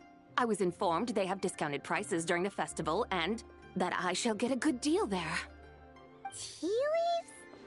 This sounds like Zhongli's doing. He sure knows how to get people running errands for him. Your friend Rex Zhongli initially requested the most expensive tea, but then a young lady in a hexagram hat mentioned he'd burned through the Wangsheng funeral parlor's yearly expenses at an exhibition a few days ago. As such, he is only permitted to buy items that are discounted this month. Oh, that's his boss, Hu Tao. It's about time she realized the problem and put a stop to his spending sprees. Oh, I see. So that's why you're here. Unfortunately, Wanmin Restaurant doesn't sell tea leaves. If you're truly in need, I could gather some wild tea from the mountain slopes. You don't sell tea leaves? But I remember your boss, Miss Lu, saying that she owns tea fields. You really should get some rest. The person you're talking about isn't the boss of Wanmin Restaurant. She's just like you. She came here to eat. Is that so? Life really is full of surprises. What surprises? Your brain really is as gooey as a pack of slimes. Paimon can't believe Zhongli entrusted you with going all the way to Yilong Wharf and buying tea.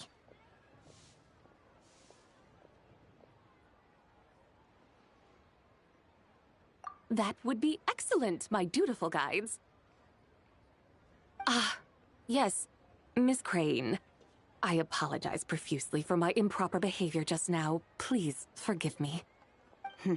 I completely understand. Master often says that the human body is like a mechanism in need of regular maintenance. When a person cannot rest at night, they are sure to become irritable and on edge.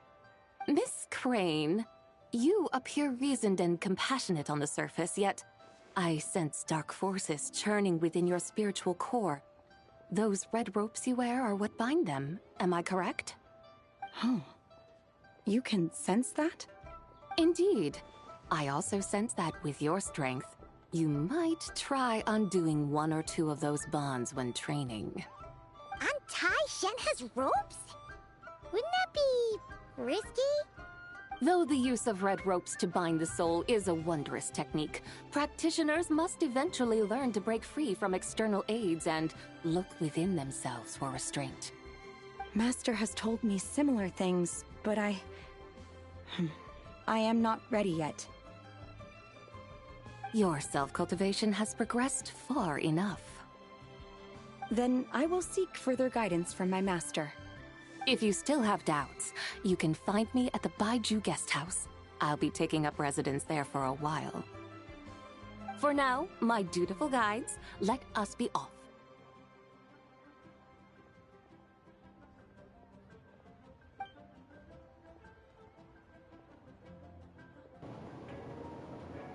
Split personalities.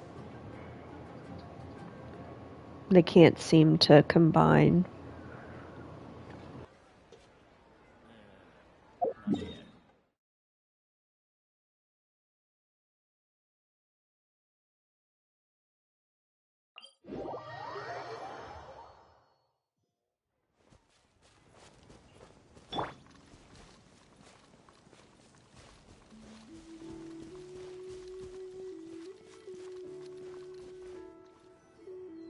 Aren't we going to Yilong Wharf?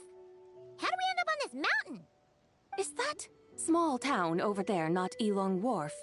I sense a familiar scent wafting through the air. You're right! Except for the smell part. Paimon doesn't smell anything. That is because this scent is the essence of jade, which can nourish the spirit.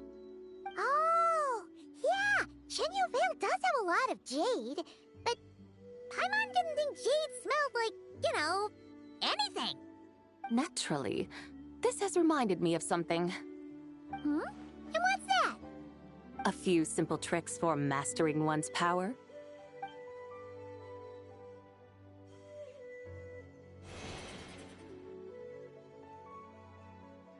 What is that thing?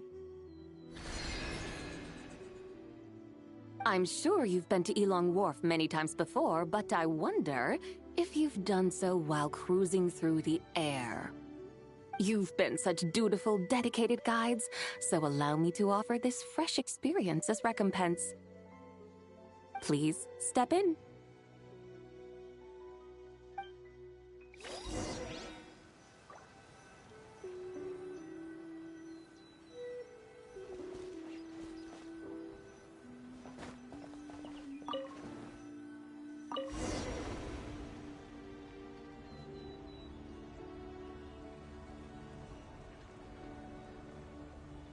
This is amazing! Paimon feels just like an Adeptus flying through the sky! What is this thing? I created it from my memories of the chariot of the Lunar Palace. Many years have passed since I last laid eyes upon it, so there may be some discrepancies. Nonetheless, it is functionally much the same. A lunar chariot? Wow! Paimon never imagined she'd get to ride in one! So, Sabai, does that mean you used to work on the moon? Work. That's an interesting way to phrase it, though I suppose you are correct. I was once an angel, a member of a race tasked with guiding humanity. Then, graced by serendipity, I became a moon envoy. Huh? What's a moon envoy? Some kind of super important angel? As you would understand it, a moon envoy is a job title. Any angel, or non-angel, can become a moon envoy. Does that mean you're not the only one? Of course not. Though my memories are still hazy, I vaguely remember some of my colleagues. There was one who liked to take on the form of an ibis. An ibis? Could it be...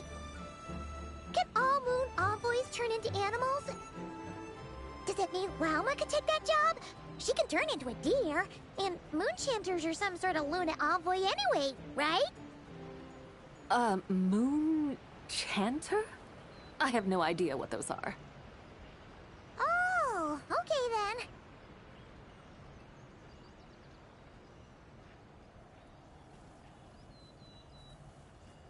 Look! Paimon thinks she saw a tea vendor over there! Very well. Let's take a look.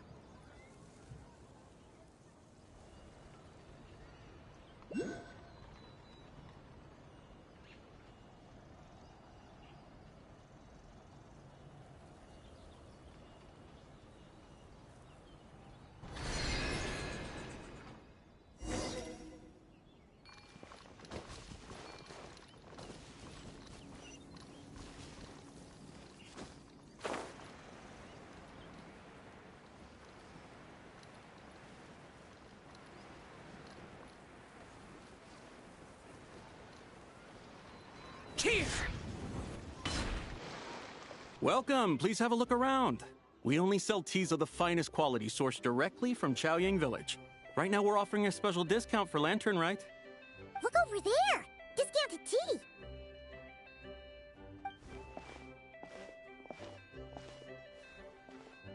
Dear customers, are you looking to purchase some tea leaves? I can see from your bearing that you are no ordinary customers. My humble shop has some exquisite teas that should satisfy your more refined tastes. We're not here for quality. We're looking for a discount. A discount? Well, that's a coincidence. Our Sunglaw tea is on sale right now. A special festive offer. Something about the name of that tea sounds familiar to Paimon. Buy 3 boxes of Sunglaw tea during the festival to get 10% off. Buy 4, get 20% off. Buy 10, but... That's right! 10 boxes at half price. Have you been to our shop before by any chance? Oh, Paimon's definitely heard this spiel before. 3, 4, 10, 10, 20, 50. Zabai, what are you muttering about? When purchasing 3, 4, or 10 boxes, the corresponding discounts are 10, 20, and 50%. The intervals between the two sets of numbers are 1 and 6, and 10 and 30. Look! Her eyes turned blue! That's gotta be a first! If the differences between intervals remain equal, the interval after 6 should be 6 plus the difference between 6 and 1, which is 11. Similarly, after 30, the next interval should be 50. Therefore, extrapolating upward, the next two numbers in each set should be 21 and 100. You're making Paimon's head spin! Those numbers, what do they mean? They mean that if we buy 21 boxes of Sunglaw tea, we should get a 100% discount!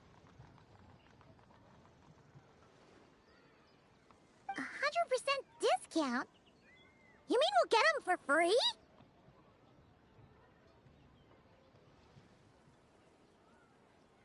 Oh, there was a pattern to the discounts. Is that right? The pattern we speak of is mathematics, little one. A pattern that is always right. That's amazing! You're a shopping genius, Zabai. Oh, wait. Something feels off here. I had no idea our shop's discounts were tied to the laws of nature. I've learned so much from you, dear customer. No need to thank me. Now, please give us our 21 boxes of free tea. Wait! What's the matter? Paimon just realized what it is that's not right. It took you long enough. We got the short end of the stick! Think about it. If we don't have to pay when buying 21 boxes, then if we buy even more, the vendor should be paying us money instead, right? Huh? Hey, Zabai, work this one out. If we buy 100 boxes, we'd make loads of money, wouldn't we? It stands to reason. Wait a moment, dear customers. Don't you think you're haggling a little too hard? You are the one dictating the discounts. We're simply extrapolating the numerical patterns within. As such, we are hardly haggling. You have a point. However, that's right. I'm so sorry. I just remembered. My supplier didn't come today, so we don't have any tea after all. Such a shame. Terribly sorry about this. Awful, awful luck. Where can we find your supplier? Well... Not to fret. We'll save you the effort and go straight to the source ourselves. Well, you see, dear client, the supplier's discount isn't as generous as ours. You won't be able to get the same price from them. Huh? Does that mean they won't pay us for taking their tea? They might not even offer you a 100% discount. How very unfortunate. Nevertheless, as the original supplier, they must offer some sort of discount. Besides, we're not looking to make money. We just want a good deal. Well, that's great. My suppliers are all tea farmers from Chaoying Village. You can go ask around the village, but please don't say I sent you. Do not worry, we appreciate your generosity. Referring customers to your business partners, even choosing to remain anonymous, the demeanor of a true gentleman indeed. Your business will surely prosper. I hope you're right. Then let us head to Chaoying Village. Do you know the way, my guides? Of course! Just follow us!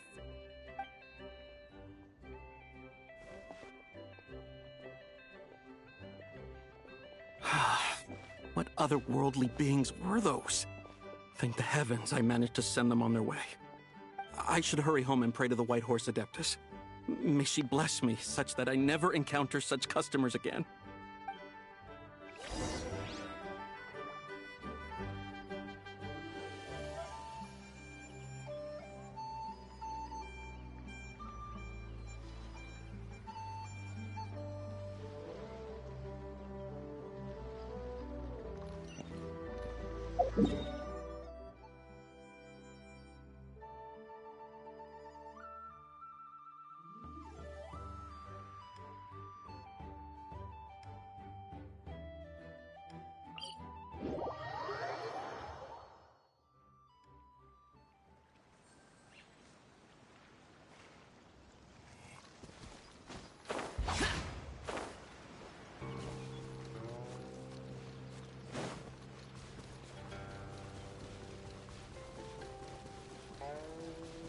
Useless.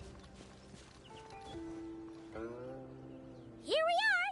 Chaoying Village! The mountains and waters are pristine. They embody the beauty of heaven and earth. It's a good-looking place, all right. But it's hard to enjoy the scenery when Paimon can't stop thinking about all that tea-buying Mora we're missing out on. Should fate dictate, Mora will find its way to you sooner or later. Well, Morak certainly finds us often enough. He even sought us out in person this Lantern Rite. For now, let's look around and see if any tea farmers are selling their crop. We'll be able to see more clearly from up high. Let's take to the sky and enjoy the beautiful scenery while we're at it.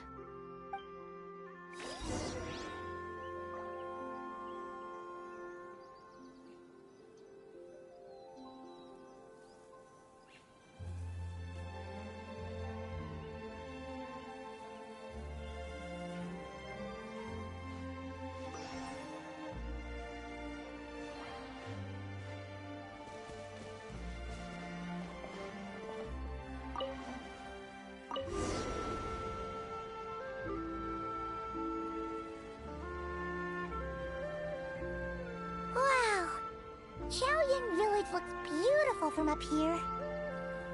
Indeed, the houses here are quite different from those in Liyue Harbor.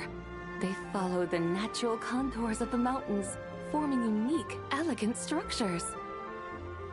Yeah, it's super beautiful. The white walls and dark tiles frame the emerald waves of the terraced fields, while the curved eaves and tall gateways juxtapose each other with grace. It's almost too beautiful to be true.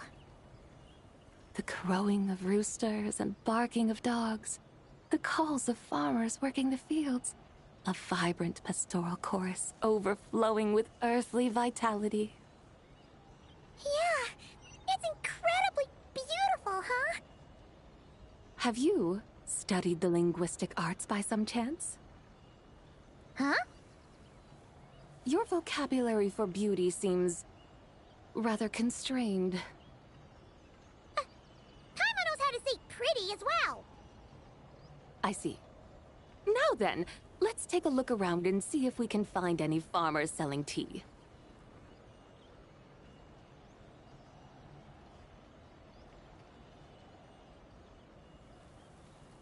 Look! There's someone in that tea field! And they look kind of familiar. Wait, is that Lu Xiangxiang?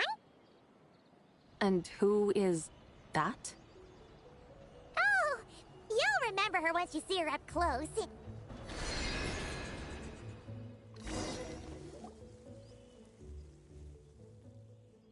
there, Lu Shengsheng! It really is you! Huh? Paimon, Traveler, and the White Horse Adeptus. Fancy seeing you here. The White Horse Adeptus has a name now. You can call her Zabai. And you are... Wait. I remember now, you're... Don't say anything about food poisoning or fish. You're... the young lady who wanted to rise above the rest, are you not?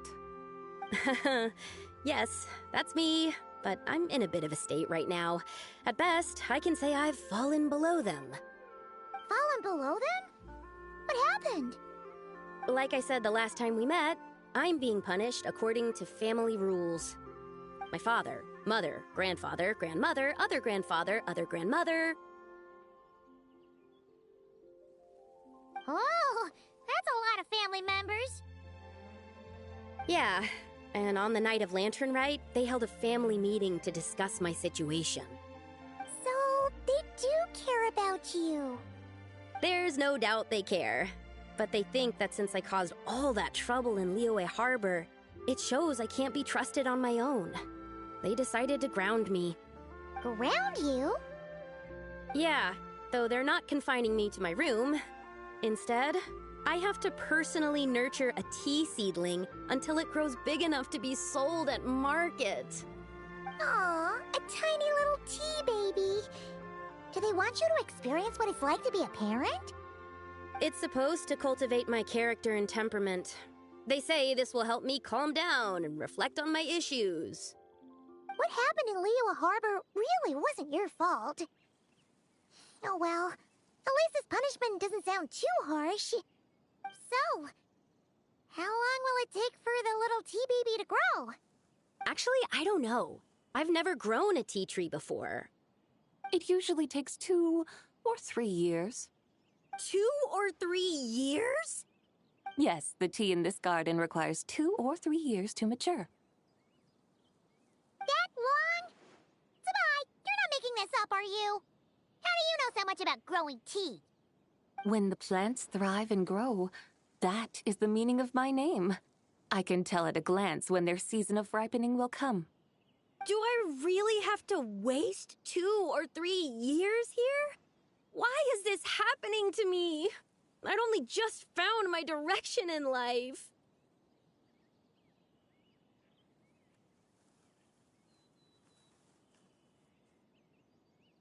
Yes, during the night of Lantern Rite, I heard many people reciting poems from Long Gone in praise of the moon. In that moment, I suddenly felt a great sense of pride. I mean, I helped excavate cultural artifacts from Long Gone, so I contributed to the revival of these poems too, right? So I decided to stay with the archaeological team. I want to unearth even more history. I see. And are you sure that's what you want to do? If you don't achieve anything significant in the years to come, will you still enjoy it? Yes, because archaeology gives me that boom shakalaka feeling. Wait, did Xiangling teach you that? That's right. I was asking her for advice. She said that if something gives you that boom shakalaka feeling, then it has to be worth pursuing. I immediately thought about how, when I'm excavating in the ruins, I always feel like there's a ghost standing beside me, and not in a spooky way.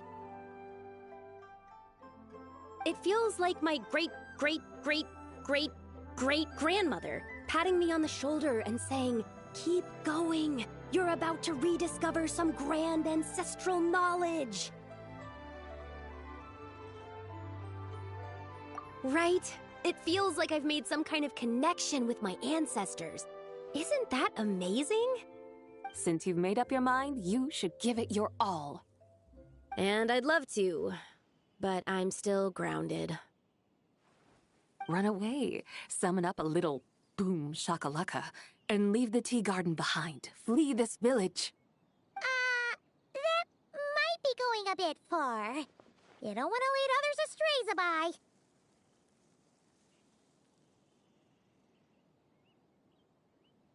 Yeah! Tell them about your great-great-great-great-great-grandmother. She must be the most super-duper ancestor to have ever risen above the rest, right? I'd be better off telling them about the White Horse Adeptus.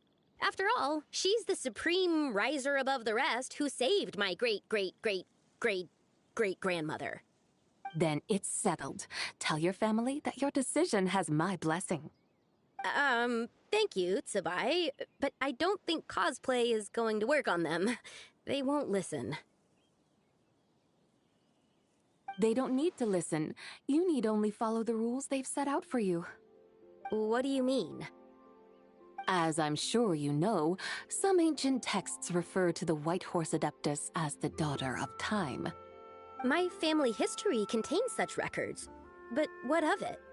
If the White Horse Adeptus were to manipulate time to make your tea seedling grow overnight, then you'd be free, correct? Is that how it works? If the White Horse Adeptus were to really get involved, my grandfather would let me leave right away, but who really believes that she'd show up and help? It's not as if you have any other options. Why not try calling out for help? It won't cost you any more. Guess I might as well. I've got no better ideas anyway. White Horse Adeptus, if you can hear me, please save me from my predicament!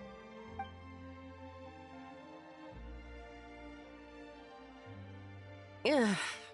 Nothing happened, as expected. Perhaps the White Horse Adeptus has already heard your prayer. Why not come back here tomorrow and take a look? By then, the seedling you planted may well have grown into a thriving tea tree. Thank you, Tsubai, for trying to comfort me. I do feel better now, kinda. But can't you really do something like that?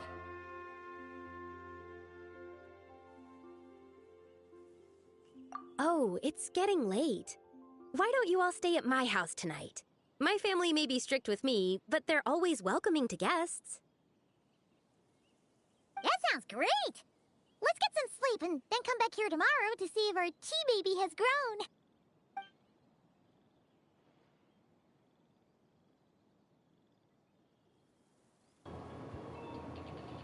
Paimon has some of the weirdest ways to refer to things. It will break my heart if something turns out to be bad about Paimon. Like, for real. When we reunited in the Natlan story quest, I cried like a baby. 'Cause Paimon cares about us so much.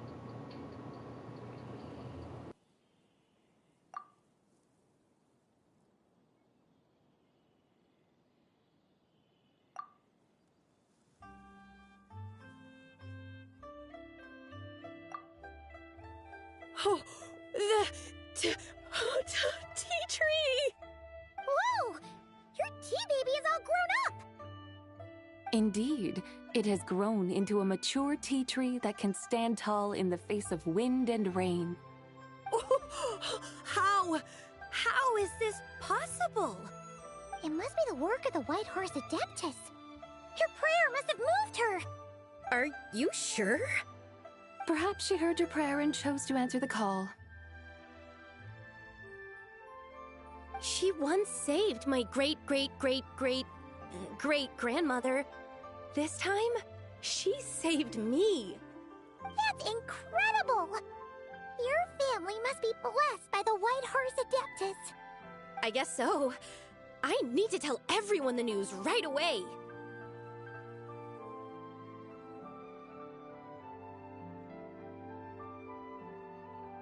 They'd better. Since this is the will of the White Horse Adeptus, I don't see how they could object. Go! And if you run into any more trouble, call out to the White Horse Adeptus just like yesterday. Thank you so much! Paimon really thought you were going to use Adeptal energy to make the tea baby grow, Zabai. When an Adeptus exerts effort, consuming their energy, is that not using Adeptal energy?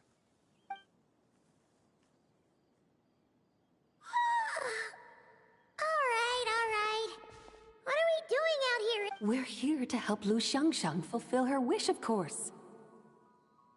Can you really make the... It won't be easy, but there are ways.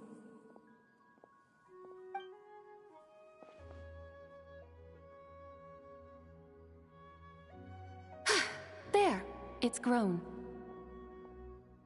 Hey! You just transplanted a tea tree from over there! So, there's a mature tea tree here now, yes? Oh, yeah, but... And am I not the White Horse Adeptus? Well, yeah. Is this tea tree then not a manifestation of the White Horse Adeptus's will? You're not wrong. But again, there's something not quite right about this. Maybe this will become another mystical Adepti tale recorded in their family history. That would be marvelous. Paimon thinks so too. Hey, Traveler! Sabai seems to be doing much better now, don't you think? Oh! Paimon bets that's why Zhongli chose to send her on this errand.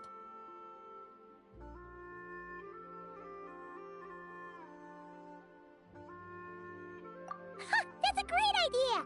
We've already shown her Liyue Harbor, Yulong Wharf, and Xiaoying Village. How about we head to Qingce Village next? Qingce. That name sounds familiar. The scenery there is really pretty, too. It's the perfect sightseeing spot. How about we show you around? I must say, I have been mightily impressed by the mountains and waters of Liyue. Please lead the way, my dutiful guides. Alright, let's go!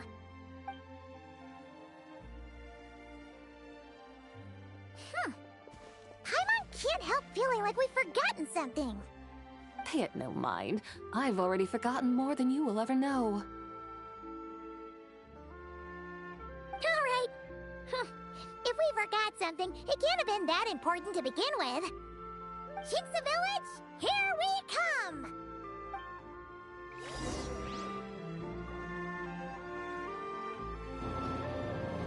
We didn't buy tea.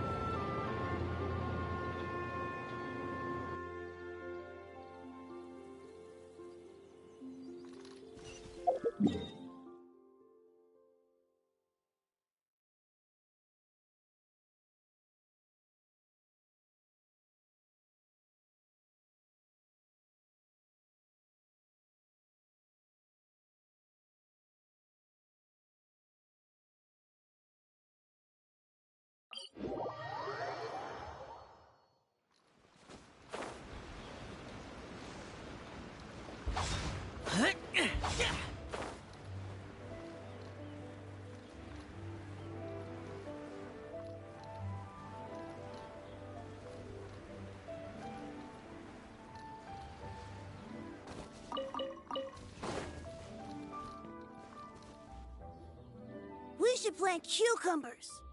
We should plant canolas. We should plant cucumbers. They're easy to sow. We should plant canolas. The flowers are pretty. What are you arguing about, little ones? We're deciding what to plant in our field once Lantern Rite is over. Yeah. Dad gave us a small plot of land to grow our own crops. He said we can keep all the more we get from selling them. We should plant cucumbers, right? Dad plants cucumbers every year. We should plant canolas. We can press the seeds for oil. It smells good and sells for a good price. Ah, an agricultural debate. This should be easy to sort out. Granny, are you a farmer? Could you tell us what to do? Granny? What did you just call me, you rapscallion? Oh no, her eyes are gonna turn red again. It's just my granny smells really nice, and you smell nice too, so... Sorry! How about we call you Auntie instead? Auntie? Oh, alright. Big Sis Tsubai, can you help us decide whether we should grow cucumbers or canolas in our field? You little rascals! Using priceless land like this just for cucumbers and canolas? What a waste of heaven's gifts! Huh? What should we plant instead? With the coming of spring, when all things awaken, the field should be sown with the 5 grains. What are those? The 5 grains are life's staples, the heart of the people's table. I notice the people here mostly eat rice, so that is where you should begin. Based on the local climate and soil, seedlings planted in mid to late spring should produce mature grain within 2 or 3 months. When autumn comes, you can plant a second crop, with time still to harvest it before the first frost. The rice you harvest can be sold at market or kept in your stores. It's a far better choice than cucumbers or canolas. Oh, but Big Sister Tsubai, I like canolas. That's no issue. It is unsuitable for continuous cropping in any case. You can rotate it with rice to maximize your yields. After the second rice harvest, around wintertime will be the perfect opportunity to sow their seeds. And when they mature in mid to late spring, you shall be just in time to sow the first rice crop of the year in turn. This way, your field will sustain balance, rice and canola in a harmonious cycle. Wow! That means we'll have crops to harvest all year round! Wait a minute! If rice and canola take up the whole year, what about my cucumbers? A firefly dares rival the brilliance of the moon? In what twisted universe should cucumbers vie for land with rice? Big Sis Tsubai! You're going to hurt Lil Bee's feelings! Auntie hates cucumbers!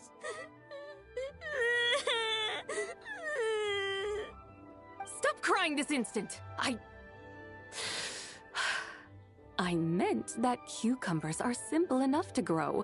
There's no need to devote a whole field to them. Just find an empty corner of your yard, scatter some cucumber seeds in the earth, and before you know it, you'll have a thriving patch of vines. Cucumbers delight in sunlight and moisture, but they suffer in cold weather. If you wish to plant them this early in the year, you should make sure they're protected from frost. Wow. Is it really that simple? Let's hurry home and get started right away! Are you really in that much of a rush? Well, thanks, Big Sis Tsubai, who's fierce but really good at farming. We gotta go! Thanks, Big Sis Tsubai! See you around! Paimon never imagined you'd know so much about farming. What's so strange about that? The people of Langan called me the god of soil and grain. Are the fields not made of soil? Is rice not one of the 5 grains? Huh. That's true. So, if the god of soil and grain is a farming god, that means the White Horse Adeptus must be a farming adeptus, right?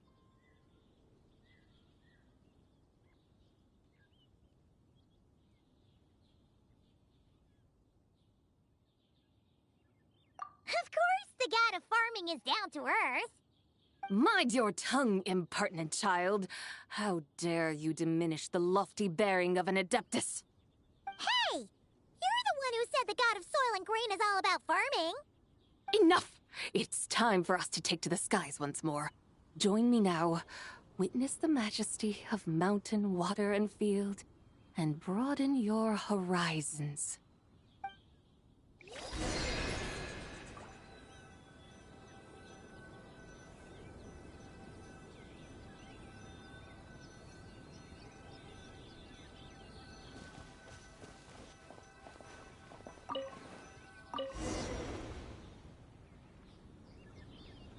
Wow!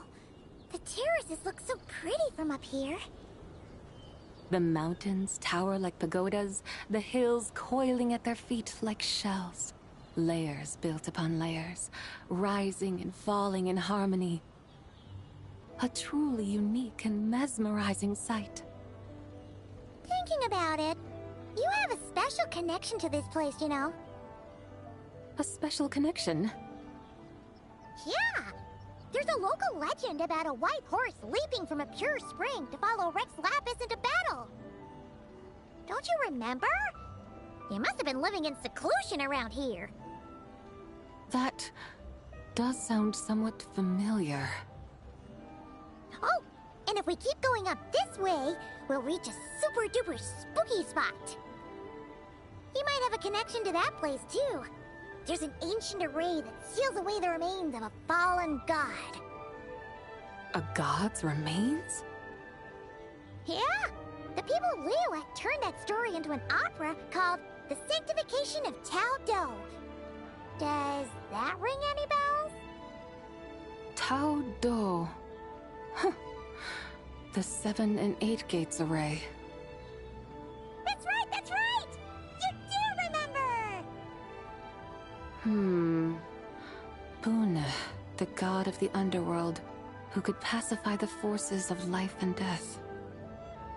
Huh? So, Tao Do had another name? Let's go take a look.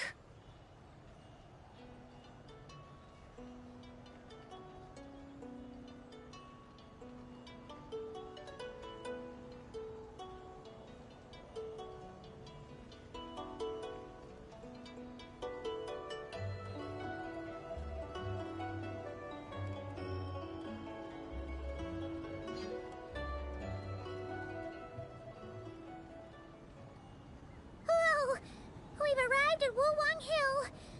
The atmosphere just turned spooky. I can't help but feel there's something strange about this friend you haven't seen in ages. Huh? Paimon thought she heard someone's voice. Let's head down and check it out.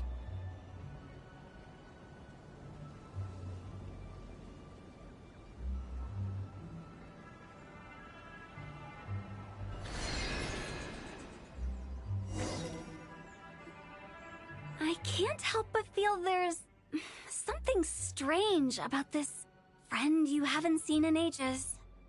Strange? Whatever do you mean? Her strangeness defies description. This Miss Zabai is a full-blown enigma, don't you think? I'm afraid I have no idea what you're talking about. Aren't you worried about sending her all the way to Yilong Wharf on her own to buy tea? What if she gets lost? Where there are people, there are paths. Now I'm the one with no clue what you're saying. She can ask for directions. And then what? She will meet strangers in unfamiliar lands, build friendships, part ways. Hers will be a long journey indeed. The further the journey, the more footprints one leaves behind. The deeper those footprints, the harder it is for time to erase them. Ah, so you want her to make new friends? I see. But from what you say, it sounds as though she's not from Liyue. I believe she was not, but perhaps she will be. You're sounding stranger by the second. Huh. Oh, over there. Oh, look who's here. Hu Tao! Zhongli! What are you doing here? Traveler, Paimon, fancy meeting in a place like this. Oh my, and Miss Zabai too.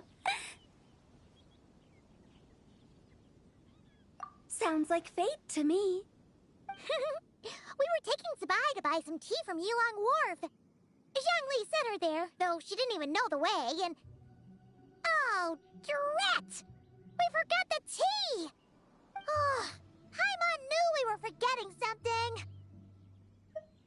Why didn't you say so earlier, then? What's done is done. There's no need to dwell on it. Fresh tea grows with each passing year. Let fate deliver it as it wills. Exactly. You can get tea wherever you go. You're hardly running low now, are you? Paimon feels a lot better now that you've said that. Still, I'm a little confused. If you were buying tea, how did you end up all the way out here? We're taking Spy on a sightseeing tour. We started at Liyue Harbor, stopped in at Yulong Wharf, went sightseeing around Xiaoying Village, made our way to Qingce Village, and now we're here. Wow, that is quite the itinerary.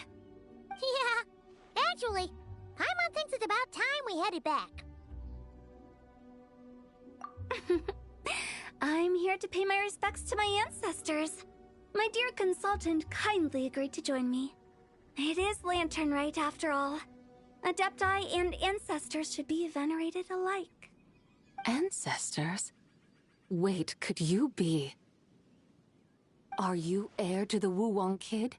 Or perhaps the lone butterfly of the Crimson Flame? Whoa, have you got all your memories back? Huh? Miss Zabai, you know about the Wangsheng funeral parlor and the 8 adepts? I happened to hear a storyteller expound on the sanctification of Tao Do. Lots of people know that story, sure, but very few can discern my family lineage from just a glance. Well, Zhongli, your friend here really is quite something. Unfortunately, there's no time to dally right now. We have a hill to climb. Perhaps once today is done, we can find time to chat over tea, recite poetry, and admire the moon? That would be wonderful, Director Hu. Oh, and before we go, you've been traipsing around all day. I suggest you stop off at the Wangshu Inn on your way back for a good night's rest. Wouldn't do to exhaust yourselves, Don't mention it. All right, we'll take our leave now. See you later. Hotel's so thoughtful. Why don't we follow her advice and stay at the Wangshu Inn tonight? Zabai, you can see the whole of Dihua Marsh from up there. The view's amazing. Plus, you can sample Smiley Yinshao's cooking. Wangshu. An intriguing name. It couldn't hurt to check it out. Awesome! Let's go!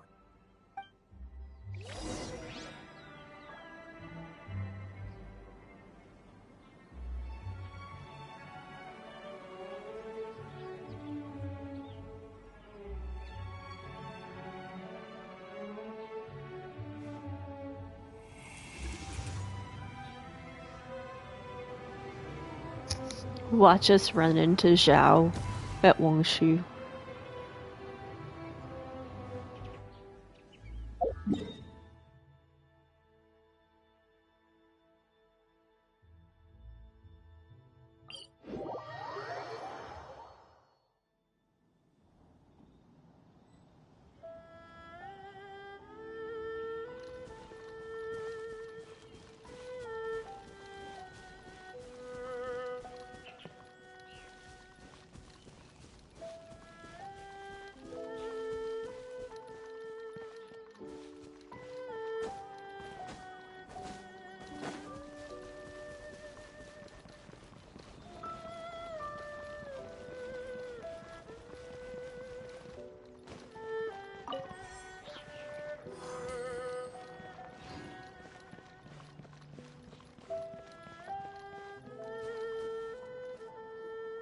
Is that towering structure Wangshu Inn?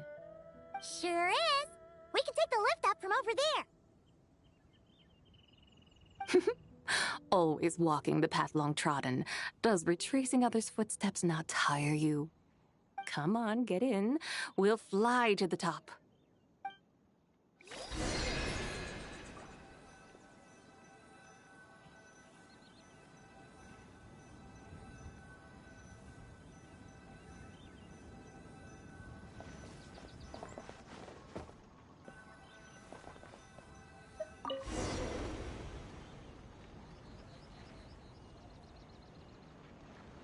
are we really gonna fly up to Wangshu Inn? Isn't that a bit showy? All the guests are gonna see us. Is that a bad thing? To be able to witness an Adeptus. This will surely add to the inn's appeal, not to mention the room prices. The owner will thank us. You seem to really like showing off your powers. This inn's architecture is incredible, and the surrounding countryside radiates a picturesque charm. No wonder the new proprietor of the Baiju guest house thinks he can't compete and has decided to change his own establishment's name. The new proprietor? Ah, you mean Lu Shengsheng's dad. So you know about that too. Personally, Paimon thinks it should go with something like Rex's Rest. That's a contender's name if Paimon's ever heard one. A fitting name indeed. So you think the guest house should change its name too? Paimon kinda thought you'd say something like, such sacrosanct traditions must never change. Time flows ever onward. Why should the rules of yesterday be carried forward into the world of tomorrow? The people of today should determine what is to be kept. Huh. You're not as old-fashioned and stuffy as Paimon thought. The years ebb and flow, seas recede to reveal fields. In the vastness of time, I am but a wild horse in a boundless sea of dust. Even Rex Lapis, having waded through the waters of the river of time, is not quite the same as before. Zhongli? What was he like before? That is another story for another time.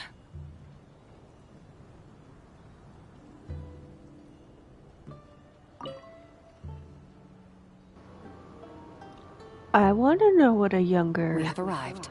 Zhongli is like. Was like.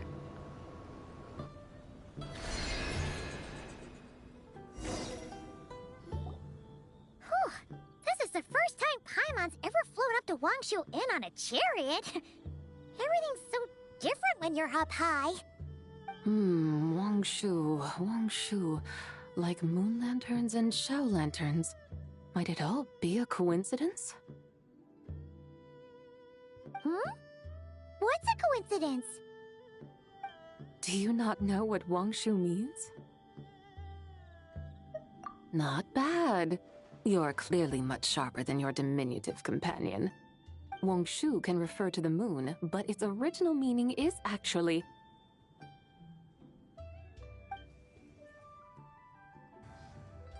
the goddess who rides the bright moon's chariot. And you must be the conqueror of demons. Xiao! Paimon was wondering if we'd disturbed you by flying down from the sky. Not at all. I sensed an unusual presence long before you arrived, though I didn't expect it to be you in a flying chariot. Ah, a witness at last. I was starting to think we should fly a bit lower. 'Twould be awfully dull if no one ends up marveling at my lofty bearing. No need. This is already showy enough. I'm not one to do good from the shadows, as Rex Lapis is wont to do. Then you must be... Nay, I'm only cosplaying as the White Horse Adeptus, in truth. Cosplaying? What's that? Ugh, ignore her nonsense.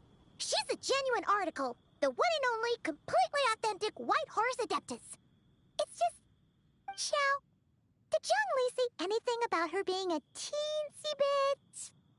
not quite right? Mental instability, perhaps? Did Zhongli tell you that? No, this is my own speculation. Well, you've pretty much hit the nail on the head. It's like her brain's filled with a bunch of slimes right now. All gloopy and messy. There's a hot-tempered pyro slime, a math-obsessed hydro slime, and a mischievous little animo slime. But don't tell her Paimon said that, or she'll come and tell us all off. You white-haired rascal! Do you think I can't hear you?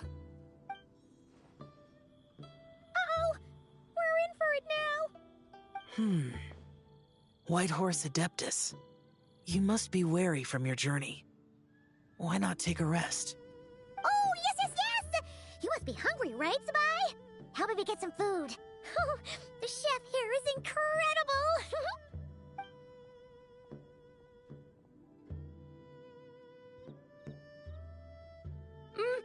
It's so hot! So spicy! Are you okay? Do you want Paimon to get you some water?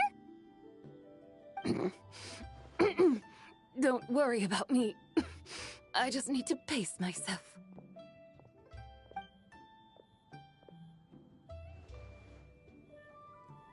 So, regarding your friend and her condition, does even the Lord of Geo have no solution?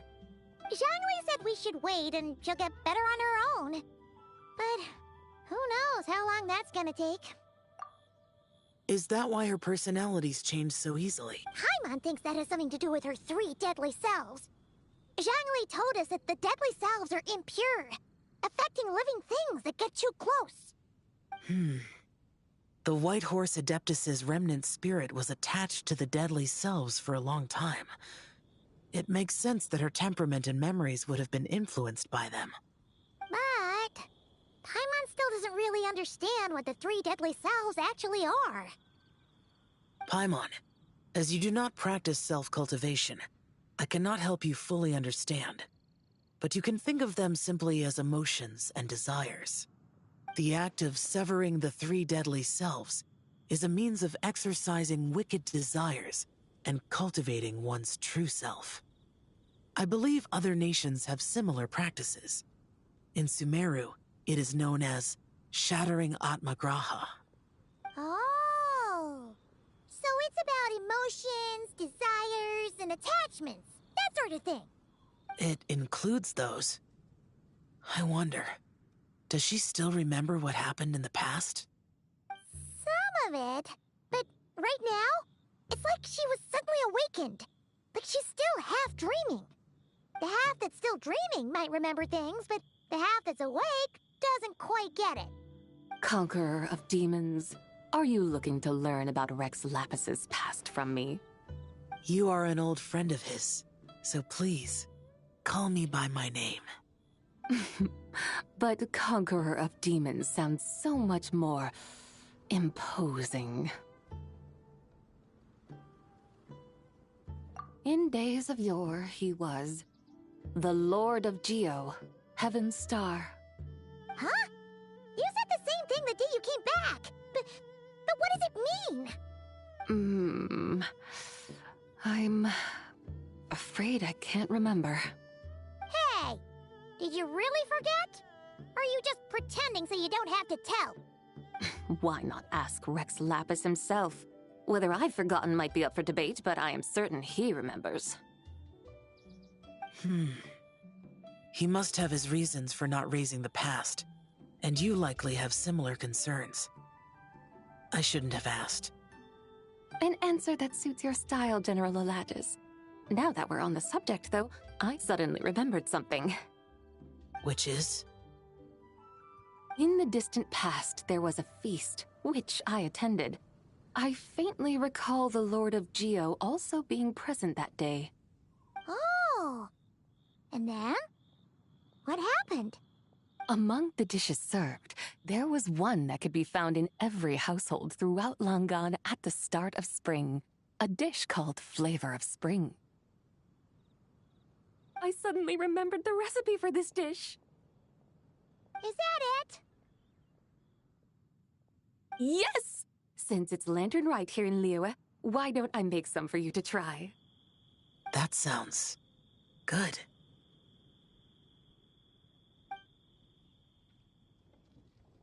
Wow! It might not have been the story Paimon was hoping for, but this looks delicious! The spring breeze stirs. Now is the perfect time to savor this dish. My dutiful guides have gone to great trouble to show me around Liyue. And even the Conqueror of Demons has graced us with his presence. I feel deeply honored. This Flavor of Spring is my way of expressing my gratitude. There's no need for such grand words. What's this? Hey! It's that broken jade token from the antiques exhibition!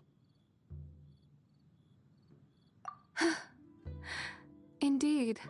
This was once an Adeptal treasure of mine. I'm amazed it ended up in your hands. Alas, it serves little purpose now in its fractured state. Please, keep it as a memento. Oh, that's a shame. Can't we fix it? This is the way of the world. Once jade is broken, it can never be made whole. Then, what about forging a new one? That is a good point. That it has ended up in your hands must be a message from fate. I could try to craft it into a little trinket for you. One that might prove useful on your journey. Ooh, what sort of trinket? It's just a passing thought, one that will require the right opportunity. I'll think about it more when the time comes. Now that we've had our fill, we should get some rest. Tomorrow we return to Liyue Harbor, where I'll have need of your guidance once more.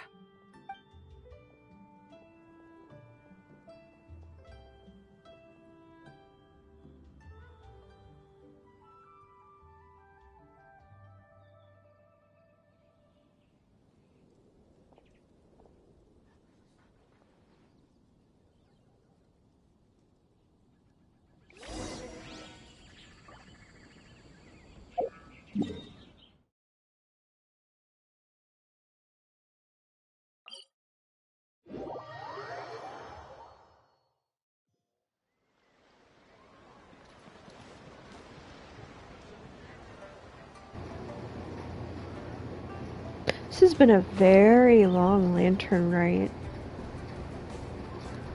I'll definitely be breaking this down a little bit more, so it's a little bit more palatable.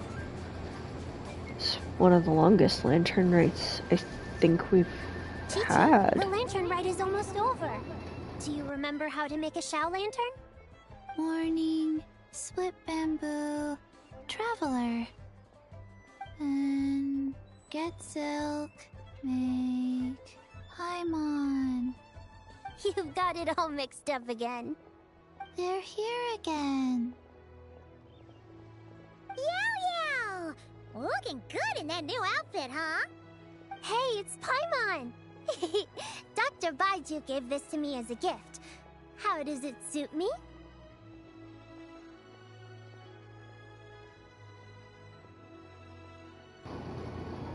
It's adorable! I want to pinch your cheeks, tiny Adepti.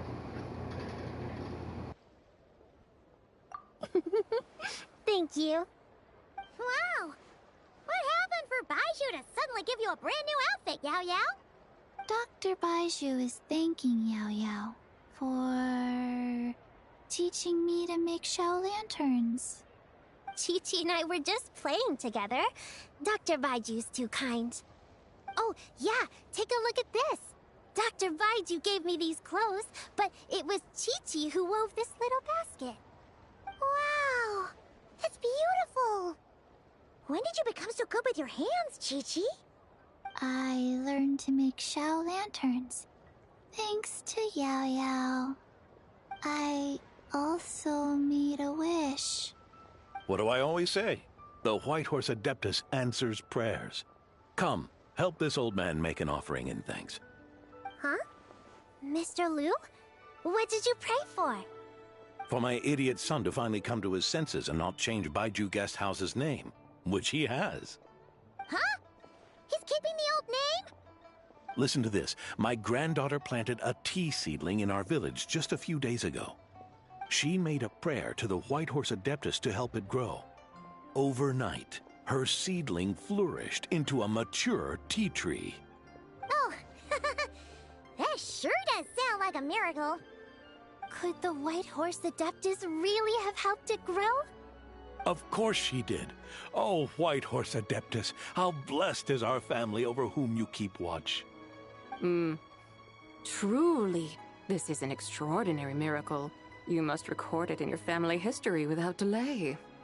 Of course. Huh? Is that you, Miss Zibai? Indeed. I have a long-term booking at your guest house. Yes, I recall. Mr. Zhongli said to charge your expenses to the Wangsheng funeral parlor, if I remember correctly. That's Young Li. Always making trouble for poor Hu Tao. I noticed when you were here last that you bear a striking resemblance to the pictures of the White Horse Adeptus in my family history. You both have golden eyes. Perhaps fate has had a hand in our meeting. And a glad meeting it is, Miss Zabai. Now, why don't I gift you some tea from my garden to celebrate this encounter? We grow Sunghua tea there, and it has quite the reputation throughout Yilong Wharf. I hope you will accept it. Oh! Sunghua, buy 10 boxes, get half off teas. Back on the menu. Buy 10 boxes, get half off? Don't be silly. This is a gift. It's free. Woohoo! Nice! Thank you so much, Boss Lu. There's no need to thank me. You're a visitor from out of town, which makes you an honored guest. Make yourself at home. Lantern Rite may have ended, but the streets are still bustling with activity. Make sure to take everything in, meet some new friends, and enjoy your time here. And that goes for you kids as well. Happy Lantern Rite. Got it, Mr. Lu. Happy... Lantern Rite. Yeah!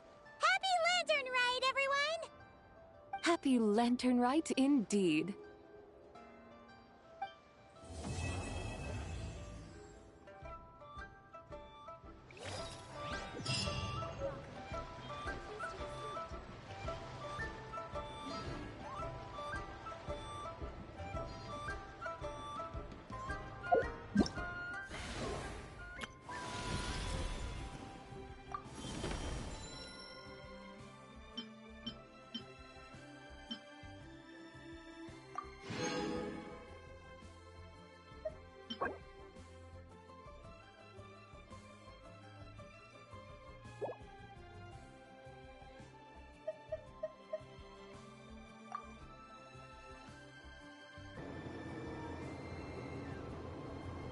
We have finished Lantern Rite.